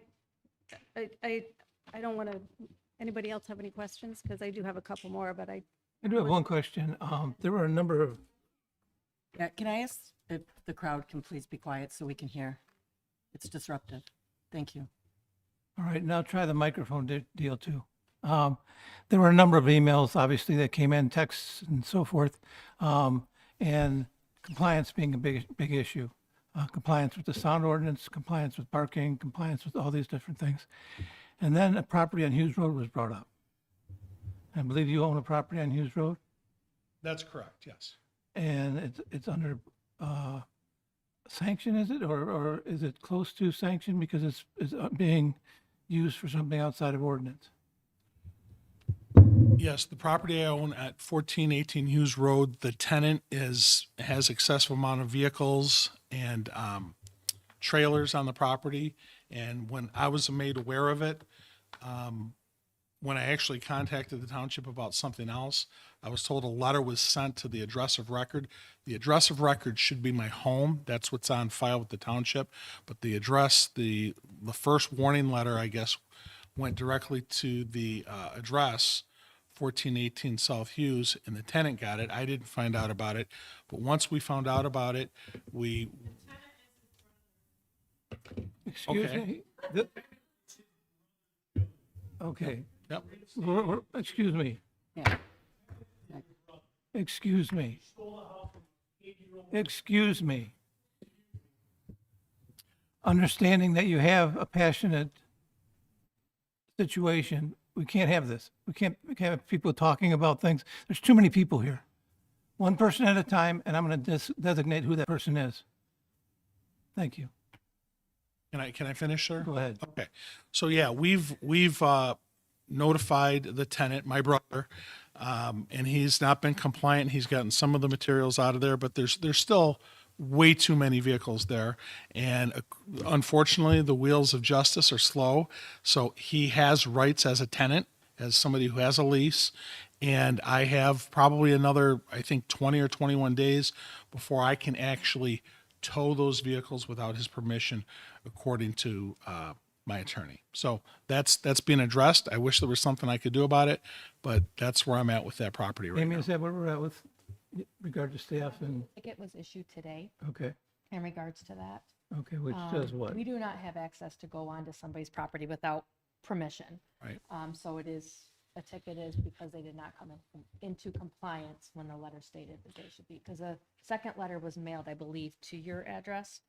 I hope so. Well, we did receive one. So Okay, Amy, was yeah. that ticket sent to, Sent to your address. okay, so Yeah. So the first ticket was mailed. They have so many days to pay it. And then if it's not cleaned up by then they will get hit with another ticket. And then it will become up to be a ticket every day, which is up to $500 every day. You understand all that? yes, sir. Okay, Yeah. great. And it's unfortunate. I wish it wasn't my brother. I wish it wasn't happening, but I can't be held to what he's done. I know he said some things to people, perhaps called the township, but he doesn't speak on my behalf, my wife's behalf, my family's behalf, and it's just unfortunate. So I'm doing everything I can to remove that, to get rid of those vehicles, and it'll happen as soon as possible. As soon as my attorney tells me I can go on and do it without violating the tenant's rights as well. Right, but by association, you understand people draw that conclusion. If you can't be in compliance on a vacant or on a lot that's residential, how are you going to be compliant with everything that needs to be done with Burroughs Farm? That's a great question, and I'm glad you brought it up. At Burroughs, at the property there, whether it's 100% food service establishment or whether it's mixed use with an office, Pinnacle Wealth, and a food service establishment, my wife and I are going to be owner occupants of both of those entities. So I don't have to worry about enforcing something with a tenant. If we find a food service partner, a joint venture partner that's a restaurateur, we're going to be partners with them in that. So, I'll be able to enforce it if I own part of that property and I'm the tenant as well. I would suggest that you do what you need to do with that situation because it doesn't shine very well on what's happening here tonight. It's truly unfortunate. I wish there was something I could do, but if we're all going to be held responsible for what our siblings do, Not the issue. Not the issue. The issue is there are cars parked over a residential lot. There's all kinds of things. I went by there today. I was astonished that you could get that much stuff and not have it on top of I each am other. too. And it's been weeks, if not months, since this has all started. So understand my concern that you're not taking care of it. Well, but I legally I'm doing what I can. I can't just go onto the property and remove his vehicles and have them towed because he's a tenant and he has rights. It says right in the lease agreement that he can only have up to 4 vehicles in the driveway. He's clearly and nothing in the backyard and on the lawn. So he's in violation of that, but I can't just hire somebody to go onto that property because I'm then violating his rights as a tenant and especially since COVID, I mean, who has who's holding all the cards? The landlord or the tenant? The tenant is. Well, the problem is such a situation shouldn't get to this point. And the fact that it's your brother is astonishing to me. Well, I have brothers, okay? And I understand that they don't always get along, but the biggest issue is you can, notice to quit. I mean, that's evict them. Yeah, we're in the process of doing that as well. But how again, long? it just takes, I really appreciate the feedback. And I wish I could push a button and have that happen a month ago. I do, but it's just not that simple. All right. Is there a current tenant that's occupying Burroughs? Nope. There are trailers in the parking lot in the back. There's one currently. A month ago, there was a boom truck with a high-low on it, a motorcycle, and 2 trailers. We had the other ones removed. We're in the process of getting the trailer removed that's there today. That's correct.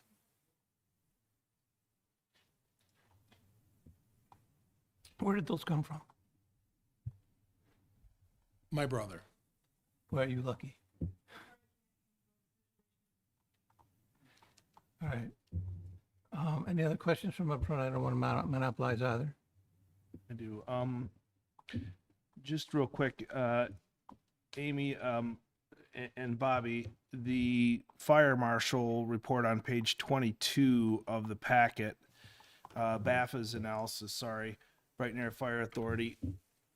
Item number 2 says, BAFA is unable to locate a previously requested code analysis or whether it is ever provided for the alteration to the existing building. This is necessary to determine whether fire suppression is needed within the building. I don't know if BAFA requires fire suppression systems to an outside venue or not. But it does in item D. It's asking what is the intended use of the basement and second floor. And I don't think our applicant, you honestly, you don't know what the use of the floor space is going to be to start with, whether it be restaurant or office or some type of combination there. So I'm not 100% sure that BAFA has all of their questions answered unless there's subsequent information that's come in since May 19th of 2026. And then two other points right along with Marianne on page 4. And then she had some comments and minutes from an old meeting. I think that this is a great idea, but the compatibility, I want to, page 4 of the packet, item A, under proposed use, says it is compatible with the comprehensive plan. It supports vision for orderly, well-planned development and balances economic vitality with the preservation of community character, public health and safety, the welfare of neighborhoods around it. Statements and purposes will not alter the character of the area and will be operated in a manner that respects adjacent land use. I sort of feel it's a great idea to have a restaurant there without the noise concern. And it's people, I think, are more passionate about the primary structure being renovated, which is a future possibility here. But I just don't think that the compatible use, if I bought a house on a golf course with a lake on it, I want my peace and quiet. I live just across the street and down the road from the Eagles Club, and they have, I don't know if you call them beer fest, but they have live music events there outside. I can hear them all night long, and I'm several blocks away and across Grand River Avenue. I sit out on my back porch in the evening too, and it's just, I came out here for peace and tranquility. I came out here for rural preservation, and I think it's a great idea. Just in my personal experience has been, I wouldn't want, and there's a difference, okay? There's a difference. People live right next to rail, train tracks. They get used to that. People live right next to freeways. You get used to that noise. But the thumping and bumping and inconsistent pattern of music is something different to deal with than a dull hum of just, the ambient atmosphere around you. So I just don't think that it's a compatible use, and I'm not sure that the BAFA has all of their questions answered. So we're unable to give the fire authority answers to the questions that we don't know yet. Our first step again is getting the special use for the outdoor, because that's going to drive the partner for the food service venue that they're doing there, and percentage of floor space capacity. If we don't get the outdoor space approved, it's going to affect the amount of space that you need on the inside for the seating and things of that nature, and if there's going to be music. So it's kind of a chicken or the egg. We can't get to the next step until we know yes or no on the outdoor venue. Does that answer the question? I try to think of places in Genoa Township where I live that it might be a restaurant with outdoor speakers like Los Tres Amigos. You can sit outside on the porch and they pipe music to the outside. And there's nothing across the street. There's Grand River, and then there's other businesses. They don't have residents directly across the street or right behind them, per se. And I don't know. I'll just go back to my point. A great idea, maybe just the wrong location. Okay, I think this would be a good time. So in terms of the question about the Brighton Area Fire Authority, the reason those questions weren't fully explained tonight is because we're just not sure what direction we're going in, and it really pertains to the inside of the building, correct? Okay, I think this might be a good time because a lot of the questions are revolved around the sound, and I'd like to ask Josh, our sound expert, to come up, and I want to make sure that it's pointed out, if it's not already obvious, that the landscape plan, we're going to put we're going to plant trees behind the stage. We're going to put some landscaped berms, and we're also going to have acoustical walls between any outdoor music and Brighton Road, if you will. Okay, so the study that Josh provided, and I'm not so sure that it was, I think, Amy, we emailed you 3 documents tonight.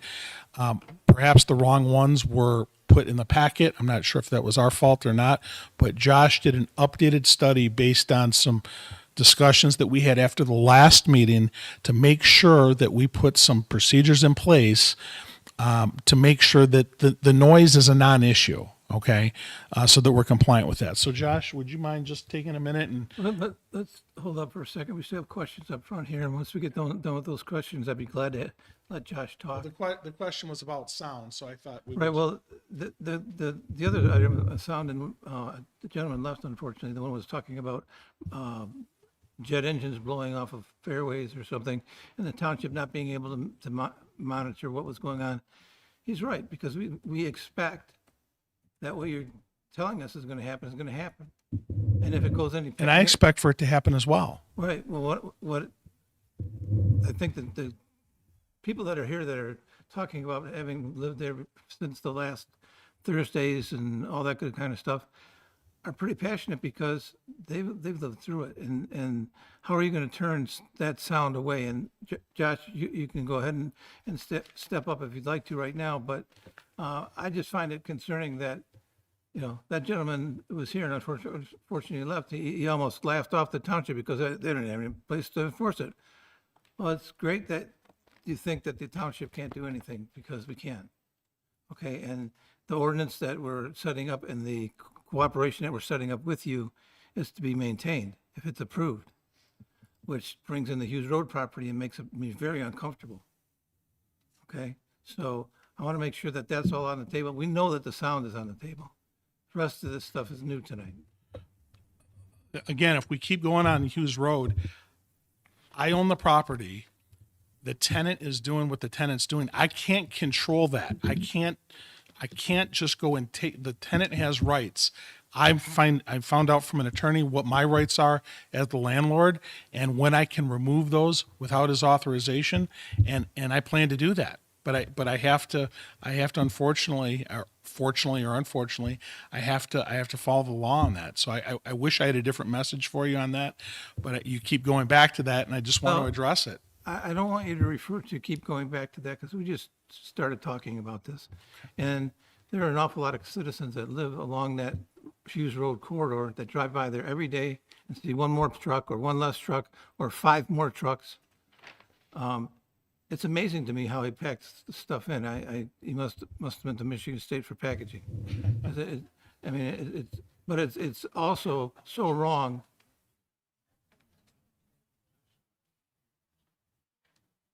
All right, we're going to get Josh.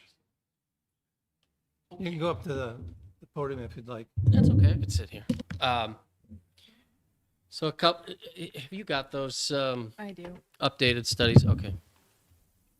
Name and your Which one address. would you please. like? Any one of them is fine. You could bring up the live band, their background music. That's fine. Okay. Sorry, I got them late. That's so I okay. didn't have a chance to Yeah, no problem. put them all No together. problem. So after the last meeting, despite some of the arguments that nobody's listening, we actually did go back through and make substantial and significant changes to the overall design. Now, I would like to address one of the concerns that was brought up as to why the sound study stops at the street. Well, the reason that the sound study formerly stopped at the street is that Genoa Township ordinance states that from commercial to residential, the maximum decibel level be 80 decibels from 7 a.m. to 7 p.m. And our original sound study showed that the decibels would be below 80 decibels by the time they even hit the street. Now, Brighton Road has 15,777 cars that travel down it on a daily basis, producing an average decibel reading of 75 decibels per vehicle. So we are under, even before we get to the road, in the former study, we're under the minimum requirements set forth by Genoa Township. But we did hear that people were concerned about the sound, so we made some substantial improvements, which you see drawn here. And these designs include both significant landscape changes that were designed in from the landscape architect, including but not limited to a berm, as well as additional plantings, trees, and other things there. And then the architect engineers worked very diligently to design a sound absorbing wall that would be positioned, as you can see where the sound basically stops, if you will, at the end of the building. There's a sound absorbing wall, a multi-tiered sound wall that's to be put in there. That's, again, designed to be architectural and aesthetically pleasing, with both wood materials on both ends that would be sandwiched or sandwiching sound absorbing materials. And then, of course, all of that would be blocked from the street view with landscape architecture that would go into that space. The other thing that we did is we changed the outdoor sound system to be significantly smaller, so it would not produce as much amplified sound as we had originally intended.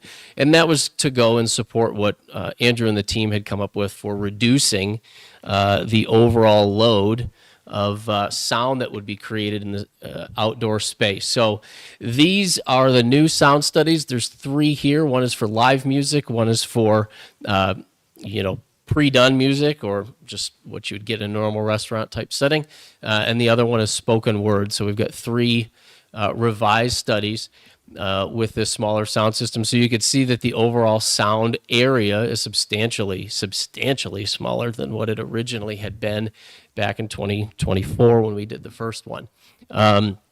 Again, all of this is significantly less than the minimum requirements set forth by Genoa Township in any location. I'm not necessarily here to argue that. I'm just here more to point it out. I would also like to point out that sound is not cumulative, despite some of the comments. You don't take 130 people on a patio and stick them out there, and then you add sound to it, and suddenly 65 decibels becomes 130. Doesn't work that way. So the way that it would work is if you had 130 people on a patio and they're producing somewhere spoken word between 55 and 60 decibels, and you add music to it, it's not suddenly 90. It will continue to be somewhere in the neighborhood of 65 to 70 decibels at the patio level. You could see that we've got a maximum allowable decibel reading at the sound source of 95, which is where the sound is coming from. But the overall patio area could see somewhere between 85 and 90 decibels, and then it just diminishes dramatically out from there. And then, of course, the addition of the sound absorbing wall and landscape materials mitigated its travel even to the street. I mean, we haven't even gotten to the property line. So those are the 3 revised, and substantial revisions were made after the last meeting, and Andrew heard what people were most concerned with as far as the outdoor patio area. And so this is the result of that. As far as control is concerned, how do you keep it from getting too loud? One of the things I told Andrew initially was don't allow anyone to bring in their own sound system. So if you've got a musician, we have it designed so if you had a guitar player, they could plug their guitar into a little box on the wall, and it would come through the sound system that's in there, again, which would be completely controlled. So it's a matter of, following and abiding by that, but also it's not very attractive to have somebody set up a bunch of speakers on your patio. So, maintaining control over someone who would be in the space would be routed through the audio system, and then the levels would be set. So there's the way that we've designed the sound system is they could turn it up to the maximum volume, but it would be physically impossible for the audio to go any higher than its maximum level that we've set. And frankly, you could come over and listen to it, and we'd be able to set that. But we have limits that we set the systems at when we build them. So we set a maximum volume level, and no matter what they do, they wouldn't be able to turn it any louder than that. So that would be a requirement, yeah. So we are designing the system as well as putting in the control solution. So that would be something that we would be putting in initially.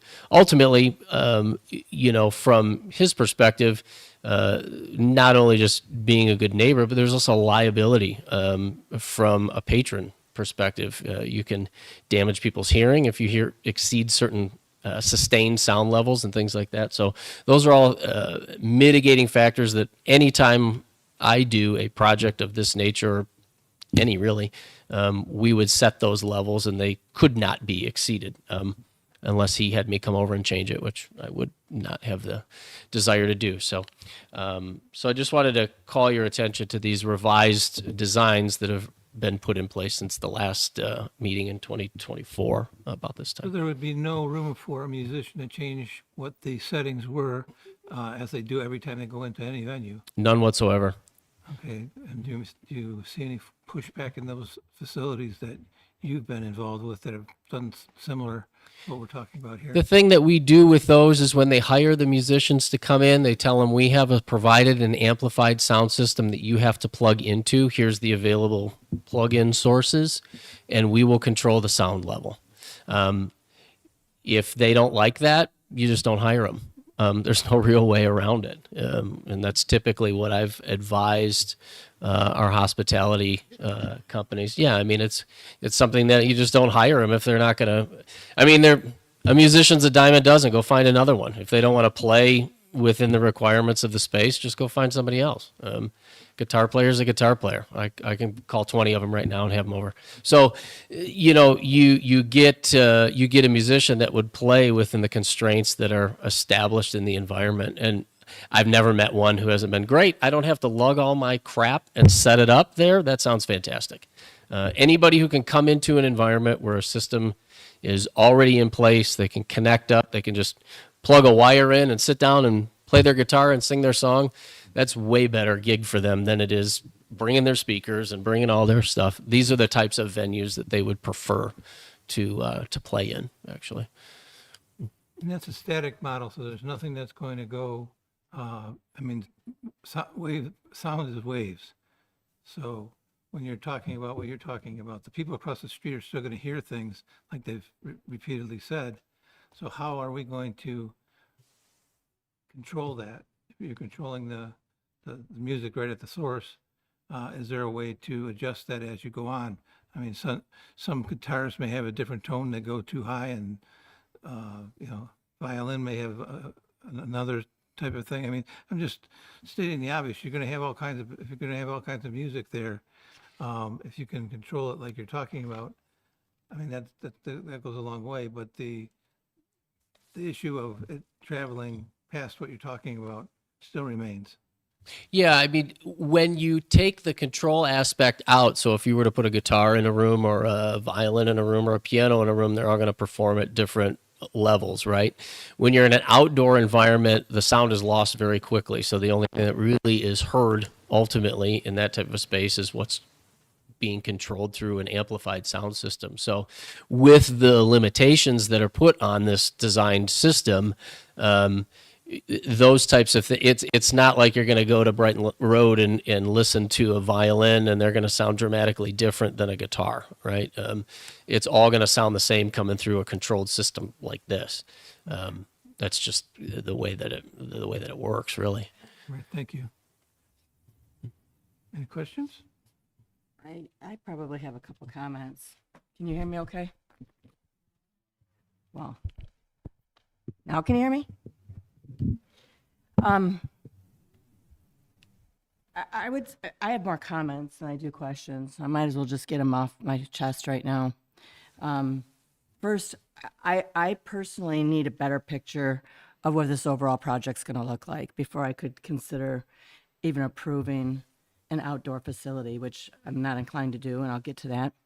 Not knowing what the primary building is going to be doing and how it's designed and how this patio will tie into it, I'm just really uncomfortable being able to approve that when really the bigger issue is the building itself. And everybody's really excited to know what that's going to look like, and I think we need to start there. Car noise, I know you made a comment on this. Everybody bought their houses knowing that they're going to hear the car noise. But they didn't buy their houses knowing that they're going to be hearing music playing from an exterior building anywhere between 4 and 6 days a week, and every night when they come home after work and want to enjoy the time with their family. And not only that, but the just nature alone that surrounds them is going to be interfered with by having outdoor music. I personally belong to a country club, and just the outdoor noise alone of 100 people, even 80 people with drinking outdoor voices can be heard 4 holes away. I'm not even thinking about just the neighborhood. I'm thinking about the golf course. I mean, all these golfers that are trying to be out there golfing and enjoying outdoor recreation, and they have to sit and listen to music on 4 or 6 holes. I'm surprised there's not more golfers here having a fit. I certainly would. So, you know, I'm taking that into consideration, although nobody's brought that up. The music is actually facing the golf course conveniently. And I only bring that up because I golf that golf course. And I've sat in members' homes that are 4, 5, 6 holes away when the previous company was there and the band was playing, and it was literally obnoxious. It wasn't uncomfortable, it was obnoxious. You know, and then you take the music away and you add the drunk voices to it. You know, I just can't imagine from a compatibility standpoint, and I'm very sorry, but this is my opinion. From a compatibility standpoint, it doesn't fit. It just doesn't fit for me. Glennis, can I reply to that real quick? No, let me finish. It doesn't fit. I do think it fits very well indoors, and I think it's a great idea. And I love the idea of combining a daytime business and taking advantage of the evening opportunity. I love that I love the idea. You have my full support, but not outdoors.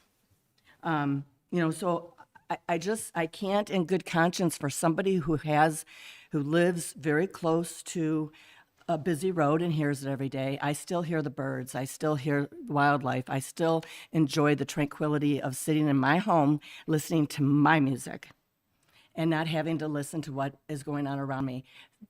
Everybody, including those in Oak Point and surrounding it, deserve that. They really do. That's my comments.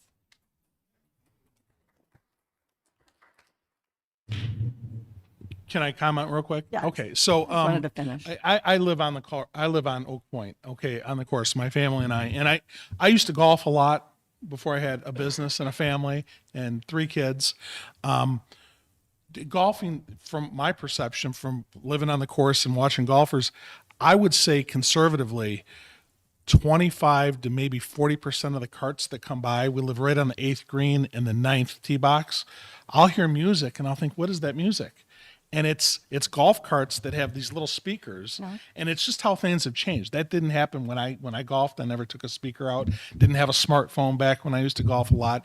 But I would say 25 to maybe 40% of the golf carts that come by, they're playing music, and they're playing it, and it's pretty loud. It doesn't bother me, but I'm not so sure that if there's 100 people out on the course, if there's music coming from Borough Social, I don't know that that's going to bother them.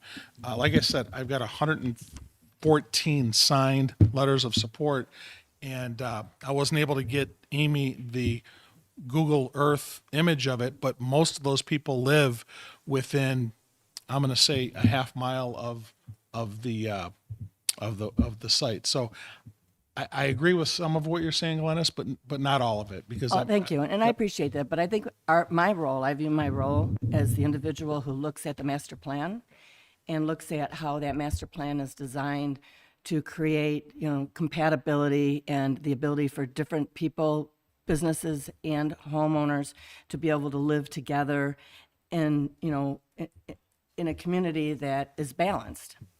And I just feel that when the building was, I went to Burroughs and I enjoyed their entertainment, and I loved it when it was indoors. I just don't feel it's compatible outside. That's all. Anything else, Tim? I mean, I'll just say it was fun on Thursday nights going there, but I can see why the neighbors would have a problem. I think the biggest problem is if we looked into a crystal ball and seen what this is going to be next year, we only have our past experiences to reflect on. And it sounded like it was hell for the neighbors. Right. No, it's not a question and answer. Not at this point, sir. So I and I appreciate that. And again, we haven't really talked about the neighborhood advisory board that I want to put in place. But what I'd like to do is I'd like to put together a neighborhood advisory where I would have 5 volunteers to serve for at least 24 months. And what I would propose, I mean, I thought about this today. This is almost like a performance guarantee. You have me putting in a performance guarantee for the sidewalk if that's ever needed. I'll put together an advisory board. I'll have 5 volunteers on it. I'll put 3 people that are opposed to my project on it. And if after 18 months, if that advisory board says we should not have outdoor music anymore, I'll cancel it. I'll put that in an advisory guarantee, performance guarantee. That's how confident I am that we're going to adhere to these laws, adhere to these ordinances. And as issues come up, just like Jessica mentioned, it's a living document. We have to adjust and make adjustments. There's restaurants locally that just opened. Some of the reviews are great, some are not so great. If we go to a new restaurant, we're going to give them 3 chances because they change as they open, they experience things, they get feedback. So I'll put together an advisory board. I would encourage the people that are 100% opposed to outdoor music, opposed to the project. I'll put 3 of 5 of those people on the board. I'm not concerned about that simply because of my confidence that we're going to exceed people's expectations. I'm happy to do that. And if after 18 months, that advisory board says, you know what, live music was not a good idea, I'll sign whatever you need and I'll stop it.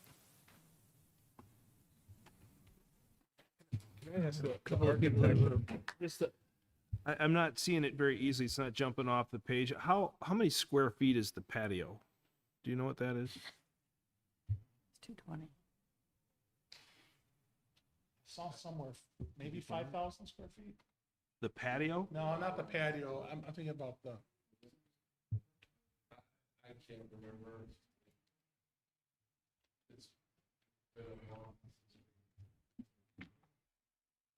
Do you have seating Seating capacity. on the patio? Including bar, bathrooms, and stage is 5,600 square feet. Do you have seating? What do 130 people do? Dine, sit, have a burger, listen to music, That's talk what to I'm their just asking. friends. Do you have tables and seating, and what do people do while they're there? Where do they sit and listen to the music? What do they do? On the patio. Chairs or crisscross Indian style, or Chairs and tables, high top tables.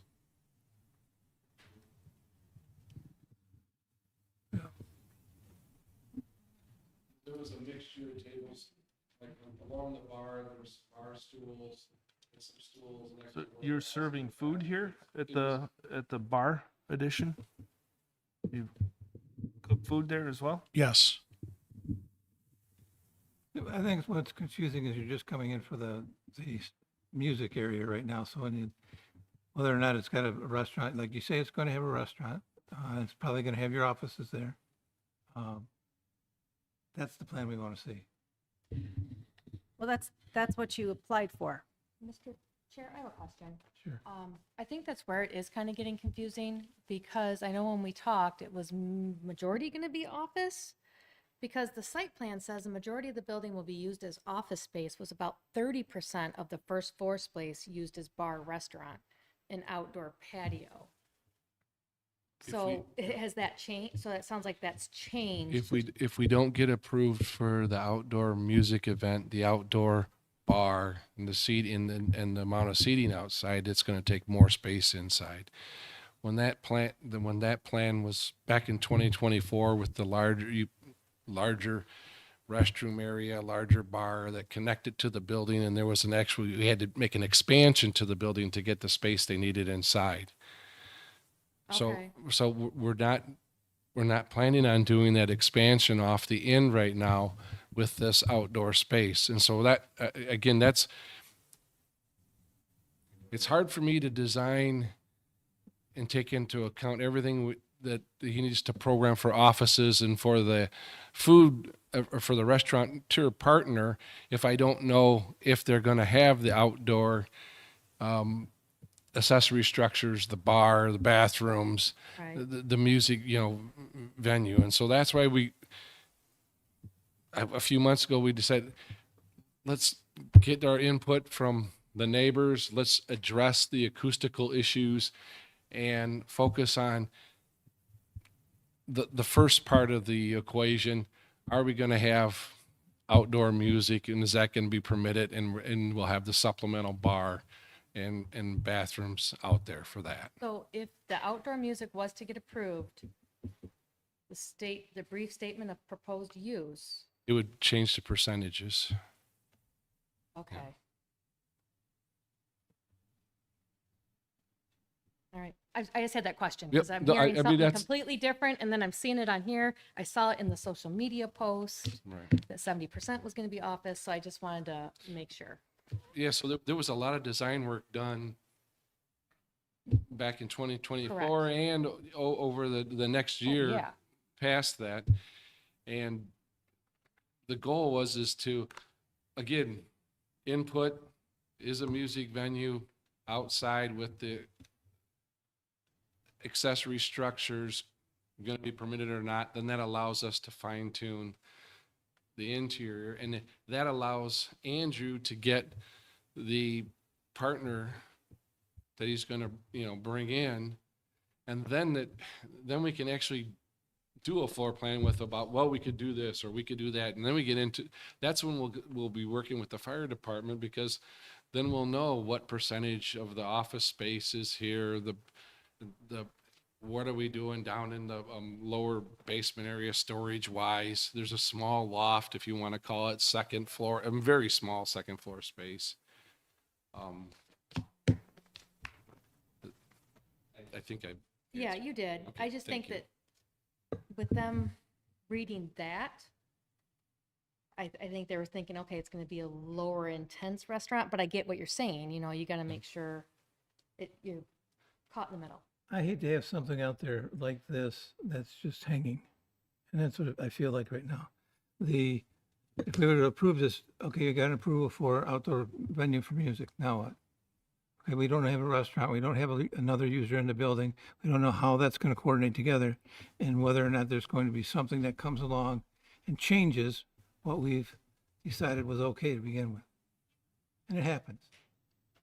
So, again, I really emphasize, maybe it's time to find that partner, the restaurant partner, get the whole job together so that we know what's going on. Because right now, I just feel like it's hanging out there. And if we approve this, what are we approving? We're approving a sound or a music area, but we're approving nothing else that connects to it. Yeah, we would be coming back to the township with the plans for, how big is that addition, the future addition that we maxed out that we could do, and a floor plan that shows, okay, this is going to be the bar area on the inside. This is going to be the kitchen area. This is the seating area. The seating area is this big because we don't have the music venue on the inside now. We don't have to provide space for that. And so That's what we're looking for. We're looking for a plan that's going to tell us right, what's going on. and we can't give Short you of that, you're looking at something that's, like I said, just dangling out there that, whether it's right or wrong, I can't support something that's going to be waiting for something else to happen. In this case, the restaurant to happen, so that we know how we're going to configure the sound area. That's a huge thing to all these people that are talking about the music in their area and the effect that it has on them. What if that doesn't work? Okay, and we won't know it until we get a restaurant here and the rest of that building done. So we don't have any idea how that's going to be set up, other than what you've got in drawings here that are, I'm sure at best cursory. In the interior space, if the restaurant is 50% and the office is 50%, or if it changes from 30 to 60%, that's not going to make a difference to the residents, right? The biggest issue is the live venue. and if we're going to, if that's going to be permitted or not. And that drives what we can do on the interior of the space. And it's just an allocation of office space and restaurant space and bar space and kitchen and things of that nature. It's all the same venue on the inside, except it was a mixed use. We were going to take advantage of some of the space that wasn't needed and put offices in there. I would caution you at this point, if we go to make a decision on this evening, which doesn't sound very strong from the people that have talked up here, you're stuck with that, okay? With a board that says, or a commission that says no. If you want to put this on the shelf until you can get another participant in the restaurant and put things together more concisely, I mean, we're still not guaranteed that we're going to approve the sound, you know, the music, but right now, I just can't support what's going to be out there.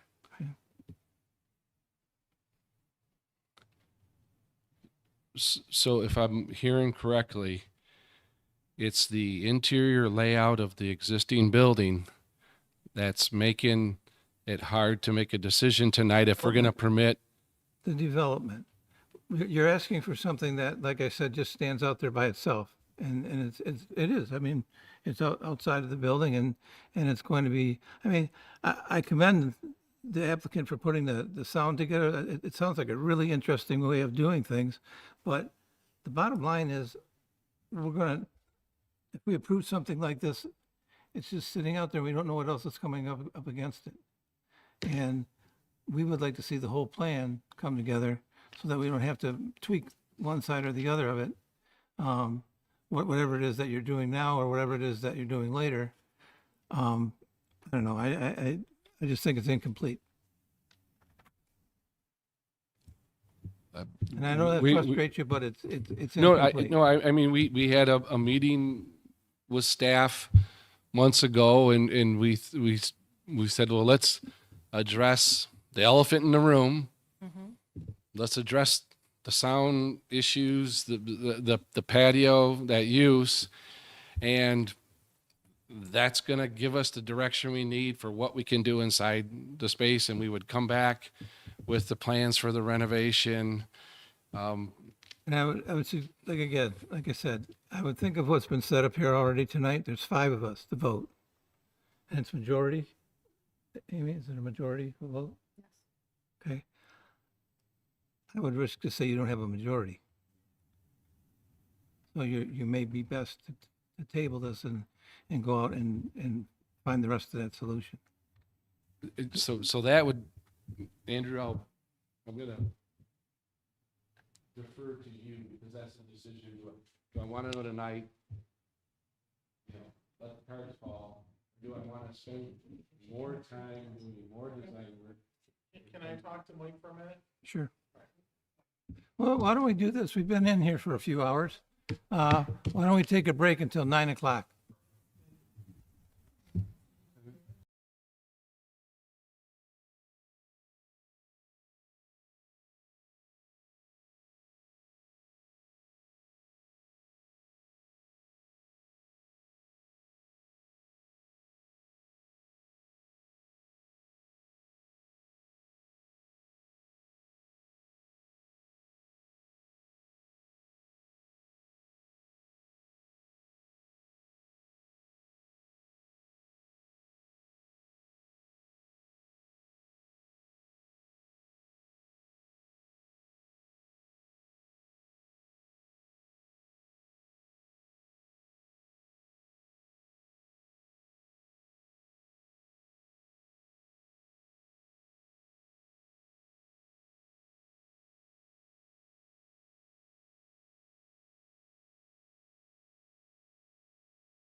I'd like to call this meeting back to order, and we are currently up front asking questions from the commission. Do we have any further questions from commissioners? Seeing none, you had a discussion with your architect? You had a discussion with your architect. What are your thoughts? So we were just talking about the pre-application meeting we attended with some of the staff here at the township on February 19th. In preparation of this, we've done a lot of preparation, as you've heard. And during that meeting, there weren't any board members there to provide any sort of feedback on what we had planned on doing. But the feedback we did get suggested to go this route as far as getting the special use permit done and out of the way prior to seeking applications for the entire renovation and business plan project. So that's the reason why we did it the way we did. And since we've put this much time and effort and money into all of the things to get here, we're just ready for you to vote. I'm sorry. We'd like you to vote today. Okay. We don't want to postpone it or table it any longer. And again, we had a meeting. Amy was there. There was Mr. Spire was there, Mr. Walker. I believe this gentleman was there, the planner, the architect, and maybe I'm wrong, but I thought there was supposed to be one or two people from the planning commission, and we were going to have an open dialogue about just questions and answers. And it was a good meeting. I felt it was a good meeting. I thought we got good feedback from a lot of people. I think Kelly was there as well. And the biggest takeaway, and I believe we got that from the planner, is look, there's a lot here. Do it in two parts. He gave us some really good takeaway. And as that meeting ended, we sat, Jessica, myself, and Mr. Kennedy from Linhout Associates said, okay, let's take their advice. They were pretty adamant about this. Let's go after the special use for the elephant in the room that somebody said is the music, the live outdoor music. Let's address that. And then let's address the outdoor site plan. And then once that gets done, we'll come back for the overall site plan, the overall everything. So that's why we did it. And I'm just a little concerned that we're getting feedback that we're given an incomplete plan because you're not sure what the inside of that building is going to be. Well, it's going to be a food service establishment, or it's going to be a food service establishment with a separate office as well, office space. It's going to be one of those two. That's my concern. Mr. Chair? Go ahead. Oh, I'm sorry. Can I address that real quick? Sure. Yeah, we were in that meeting and I don't remember ever it being left open-ended on what was going to be in there. I mean, even in your impact assessment that you submitted, it even says 70% of the building is going to be office. The majority of it's going to be office. So unless Brian wants to correct me on that, I find it very hard to believe that we would say, hey, just come in and get the music, but don't do anything about the building. I don't even think we discussed you changing from being, more restaurant than office, because I think that's how it was. I don't remember that ever changing, because you always said you're going to be a majority office. That's what it says on your impact assessment, your application, social medias. So unless there was a disconnect in that meeting, I don't remember that just being open-ended. But the outdoor use and the accessory structures would change what we were going, if that doesn't get approved, it changes to what we're going to do on the inside of the building. But that wasn't the case when they submitted the first time, though, too. I mean, The first time we came through, there was huge additions. We were doing 3 additions to the building. Right. Our addition right now is less than 800 square feet. We pulled that addition way back, so we decreased the amount of space that we're adding onto the building so it doesn't stick out any farther forward, doesn't encroach any farther. Before we were encroaching even farther out into the rear yard setback. Right. Understand So that. we lost, I think it was close to 1,100, 1,200 square feet of space. Okay, so I just think that there might have been some disconnect, but Well, and I don't remember ever you're saying- primarily addressing what I've asked for, or what I've talked about. You're not thinking of the fact that there are others on this committee that already said they don't think should be an outside venue. It should be an inside venue. So there's a completely different slant from what you were talking about. They're just saying no. I'm saying, well, you know, if we can find a way to pull this together with the rest of it, I might, you know, consider it. But right now, I don't think you have the votes to do it. And I think we understand that, but I don't understand that whatever we do on the inside of the building, how is that gonna change the outdoor venue? And that's really the whole thing that we're struggling with here tonight is the sound level, you know, is that gonna, how that affects the neighbors? And that may be my inconsistency or whatever my thoughts are that are doing that. But you've got to understand that I'm not the only one on the committee. And you've just addressed everything aimed at what I've asked for. And that's great. I appreciate it. But there are others on this commission that are not looking at that at all. They're saying this is just not a good idea. Right, and no matter what we do on the inside, 100% office, 100% restaurant, a museum, isn't gonna change what's on the outside, and that person's vote isn't gonna change anyway. Right. So it's called a vote. And so I think it behooves us to find out where does everybody stand on the outdoor music so we can move forward and On the inside. incorporate it in the design or not incorporate it in the design. All right. Would you like me? Am I not, am I do for right now? Okay. All right. It was my attempt to just give you a heads up. Okay. But I can ask for a motion if you'd like. Please. Right. Before we make a motion, is this motion is just gonna be for the outside event? It's not gonna affect the whole project? Correct. Because we don't wanna slow down the whole project if we're. Just the outside. Just this special use for outdoor music. Because that's not what the application. Yeah, the application. The application says Verification. that you're using this for a secondary use for a primary use. Secondary, accessory structures. What will happen is if we don't have the outdoor music venue, we don't need the separate bathrooms, we don't need the bar.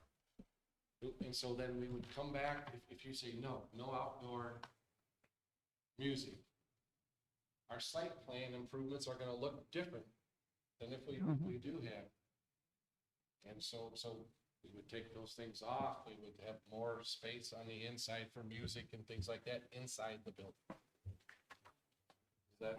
Yeah, I just Then we wanna may make sure it's come not gonna back affect the here. rest of the project is all I'm concerned about, because it doesn't sound like you have the votes. I don't want it to affect anything else.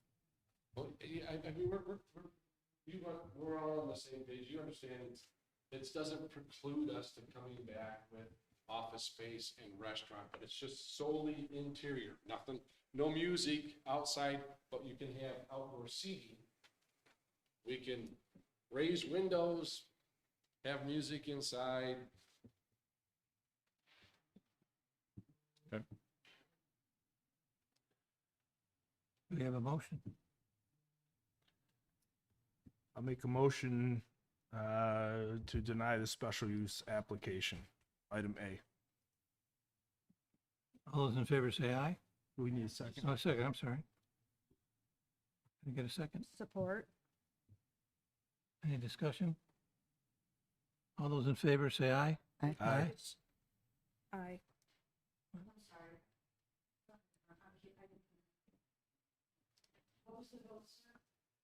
The motion was made to deny the special use application, item A, and then second by Mary Ann, and then we were voting.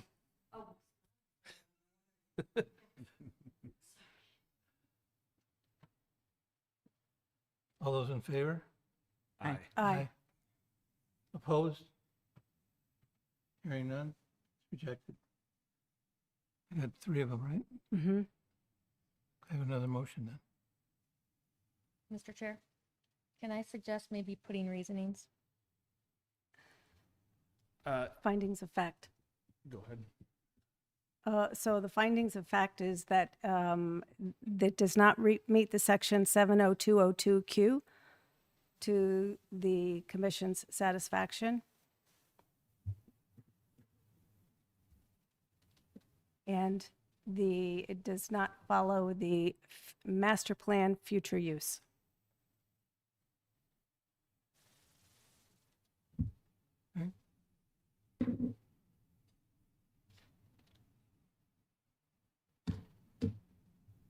Have a second motion for recommendation of the environmental impact assessment. Is it the environmental impact or is it the use condition? Sorry. Site plan? No, it's environmental impact assessment. It's the second.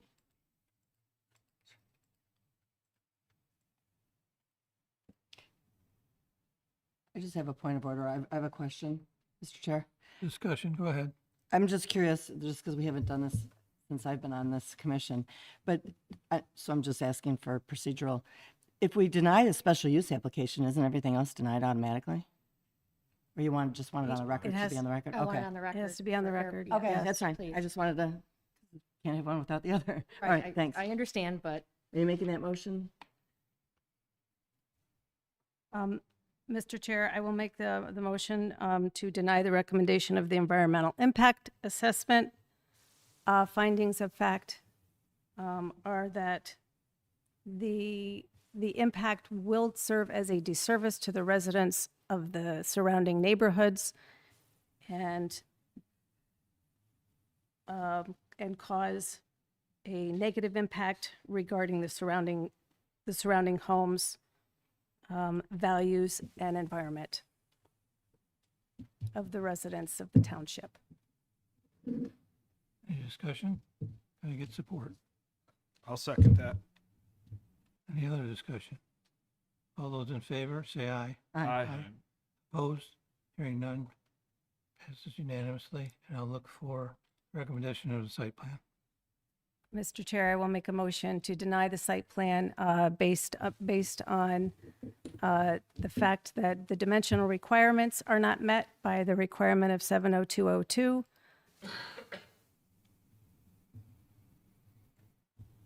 The concern for pedestrian safety with outside additional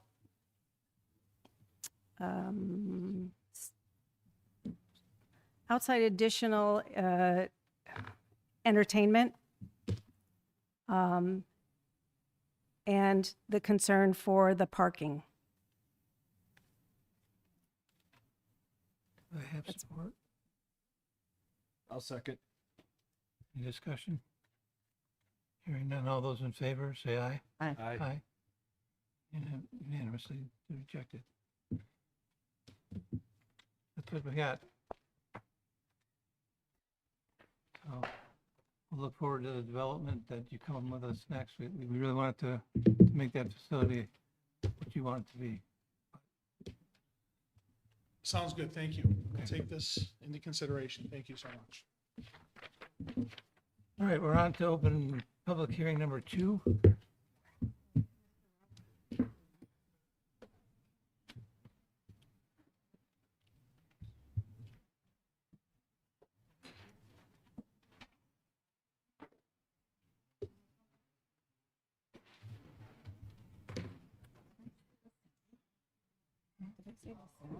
I don't know, check with Pam. So how's your evening been? Hi, Eric. How's your evening been? It's been great, yeah. Got 2 movies in. All right. I just wanted to have a brief discussion. I know that we're not making a decision or anything on the data centers, but after the first meeting we had, a resident reached out to us who happens to be an acoustical engineer. And he reviewed the ordinance as how it was. And he said that is going to be very difficult and that some of it doesn't make sense. So Bobby and I had a great meeting with him and his staff. I think you saw what I put in the packet on what they're willing to do, because sound is all, I mean, this is all new to us. it's new to everybody because data centers are so new to the area. He said one of the biggest concerns was the low decibel.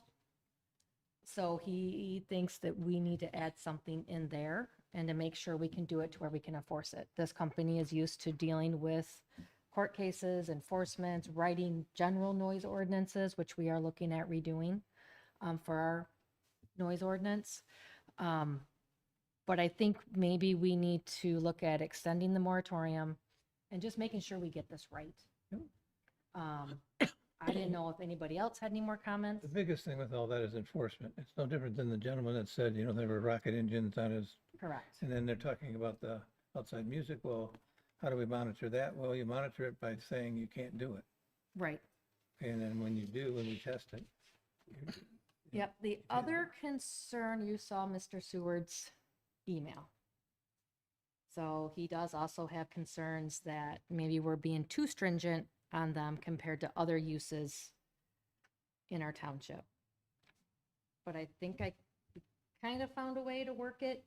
But I also wanted to let you know that this is also what we're looking at is how do we justify making it different for a data center than we do for another industrial use. I don't know if this is appropriate, but you're talking about new data centers. You're not talking about existing buildings, correct? I would like to include existing buildings because if you could do a small scale one. The size is the issue. Because if you're going to build one, in order to make it profitable, we don't have a piece of property to put it on in the township. Well, we do because we have to write an ordinance for the property that for this to fit on. We have a couple of 20-acre pieces. 20 acres is. They're Correct. throwing around the kind of money that they're throwing around for the data centers and the new ones. Right. You can't put 1 million or 2 million square feet up. That's what But they're we don't talking have any existing ones, right? No. Your Right, and question was, do we write it for existing? Oh, yeah. No, we don't have Yeah. existing ones. Yeah. Yeah. I'm not an attorney, but I would prefer we land on the more stringent side of things. I also find it to be very new technology, and I frankly have a bit of a fear that 10 years from now that things like quantum computing and all will actually take over racks and racks of data centers and that these things will be dinosaurs real quick. Yep. So I would hate to have that in our community 10 years from now. They're already starting to pull plugs. Mm-hmm. So, all right, What are your thoughts on existing buildings? do we have any? Well, I mean, just we could. The use of data centers? Yeah, like let's say we have a property on Victory Drive that goes out of business and we have a small scale data center that wants to go in there. Yeah, I think a small scale is a bit different than one of these large scale kind of farm style of things, right? So I think if There's- you pull in Jeff Dehaney as kind of a consultant Yeah. too, Jeff dealt with these a lot. Yeah. And and the knowledge that he's got will be valuable. Oh, absolutely. I also wanted to know, would you like to have that the noise consultant come in and give a presentation? Has that noise consultant spoken to anybody in Kalamazoo? Because they currently have something going on in Kalamazoo where there's a site that is, the neighborhood has come to the city regarding the noise there.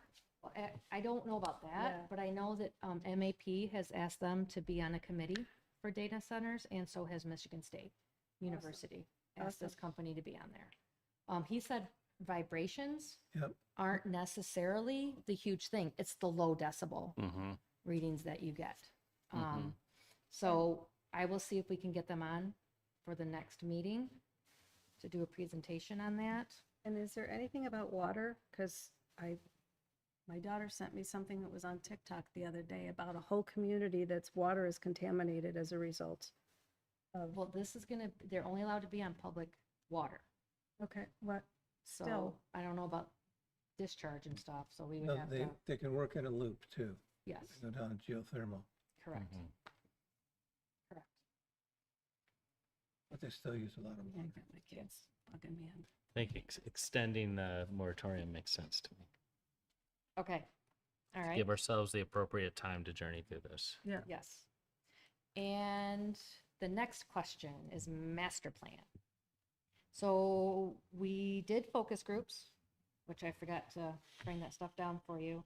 And we got a few out of each quadrant that responded. Because I reached out to, I think, 10 people in each. And I only got 9 responses back. And it was 50-50 on. So we really didn't get, like 50% knew what it meant. The other 50 was like, yeah, it was kind of confusing. So I need to move forward on this. Do we want to do workshop, open house? Did that last time, didn't we? Mm-hmm.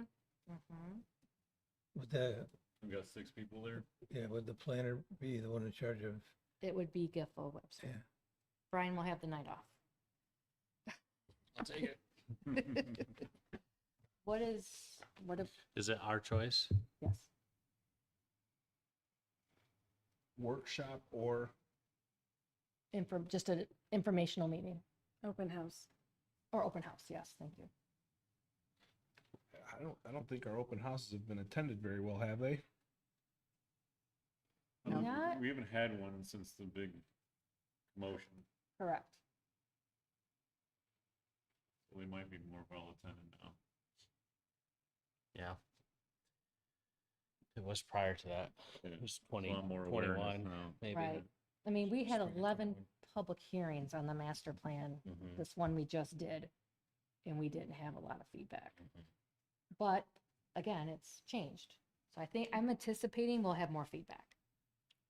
For workshop? I mean, how do you in a workshop take in objective data that helps support revisions or changes to a master plan? Right? Like, that's my question is people just come in and they're walking around, they're kind of doing a gallery walk. How are we taking in information from that to move us forward? I remember Didn't they have We a had survey they Q&A did? there, a little survey. Yeah, we did. I think, and the one before we did before that was that They had little 19 or stations you went 20? to. And we could set up like little stations and they could fill out a questionnaire at that, and that's how we would get feedback. Does what we have, reading this, so we have a large scale, 20 acres. We have a small scale, 2 acres. Those are what we consider large and a small scale data center? I think Yes. it's 20 acres and 2 acres of land. Yes. And then I think we said, well, we're gonna pigeonhole in to certain zoning restrictions. Right. Like Are industrial. we on master plan or data center? I'm on master plan workshop. Okay, for data centers? Yes. So you want to include data centers in the master plan workshop? No, I think if we do have people in here Mm-hmm. and we had a map of Genoa Township and said, look, what we have in our ordinance right now, these little red squares, this is where right now our ordinance says a data center could go. Right? That I think would be the first thing. So we've already got restrictions to where here's where the only places. Now let's talk about what our master plan says about these areas around these little red circles. And then get the public's feedback. And if somebody will say, I don't like that, it's right along a stream. I don't like that, it's gonna rip up some woods, I guess. I mean, I think where we have already determined that they could go. I mean, I think you might have said, Amy, there's very few 20 acre Yeah. areas. Personally, my take, we really don't have a choice on where these can go. So they can tell us where they don't want them to go, but if we're going to write an ordinance, we have to write our ordinance for the properties that can accommodate it, and we only have so many. We can't change the location of where those properties are. No, right, and that's what I'm saying. But I mean, So- somewhere on an overlay map of Genoa Township, we can identify with red squares. Yeah. Well, from this road to this road to this road, that would accommodate a big data center because it's 20 acres. Right. But we're talking about the master plan and getting the feedback from the residents on the master plan. I'm not sure I want to parlay data centers on that. I mean, I want to get their feedback on the master plan. Master plan, right? I think we need to focus on that. Well, okay, maybe I misunderstood the intent. Then sorry. I thought I can include a map for you guys though for the next data center that has a map that shows the properties that it would be allowed on, just so that the public will see that. Yeah. I can do that. I think that would Based off the draft ordinance. Yes. Okay. Yes. Yeah. So the focus groups that you sent out information to, were those separate subject items?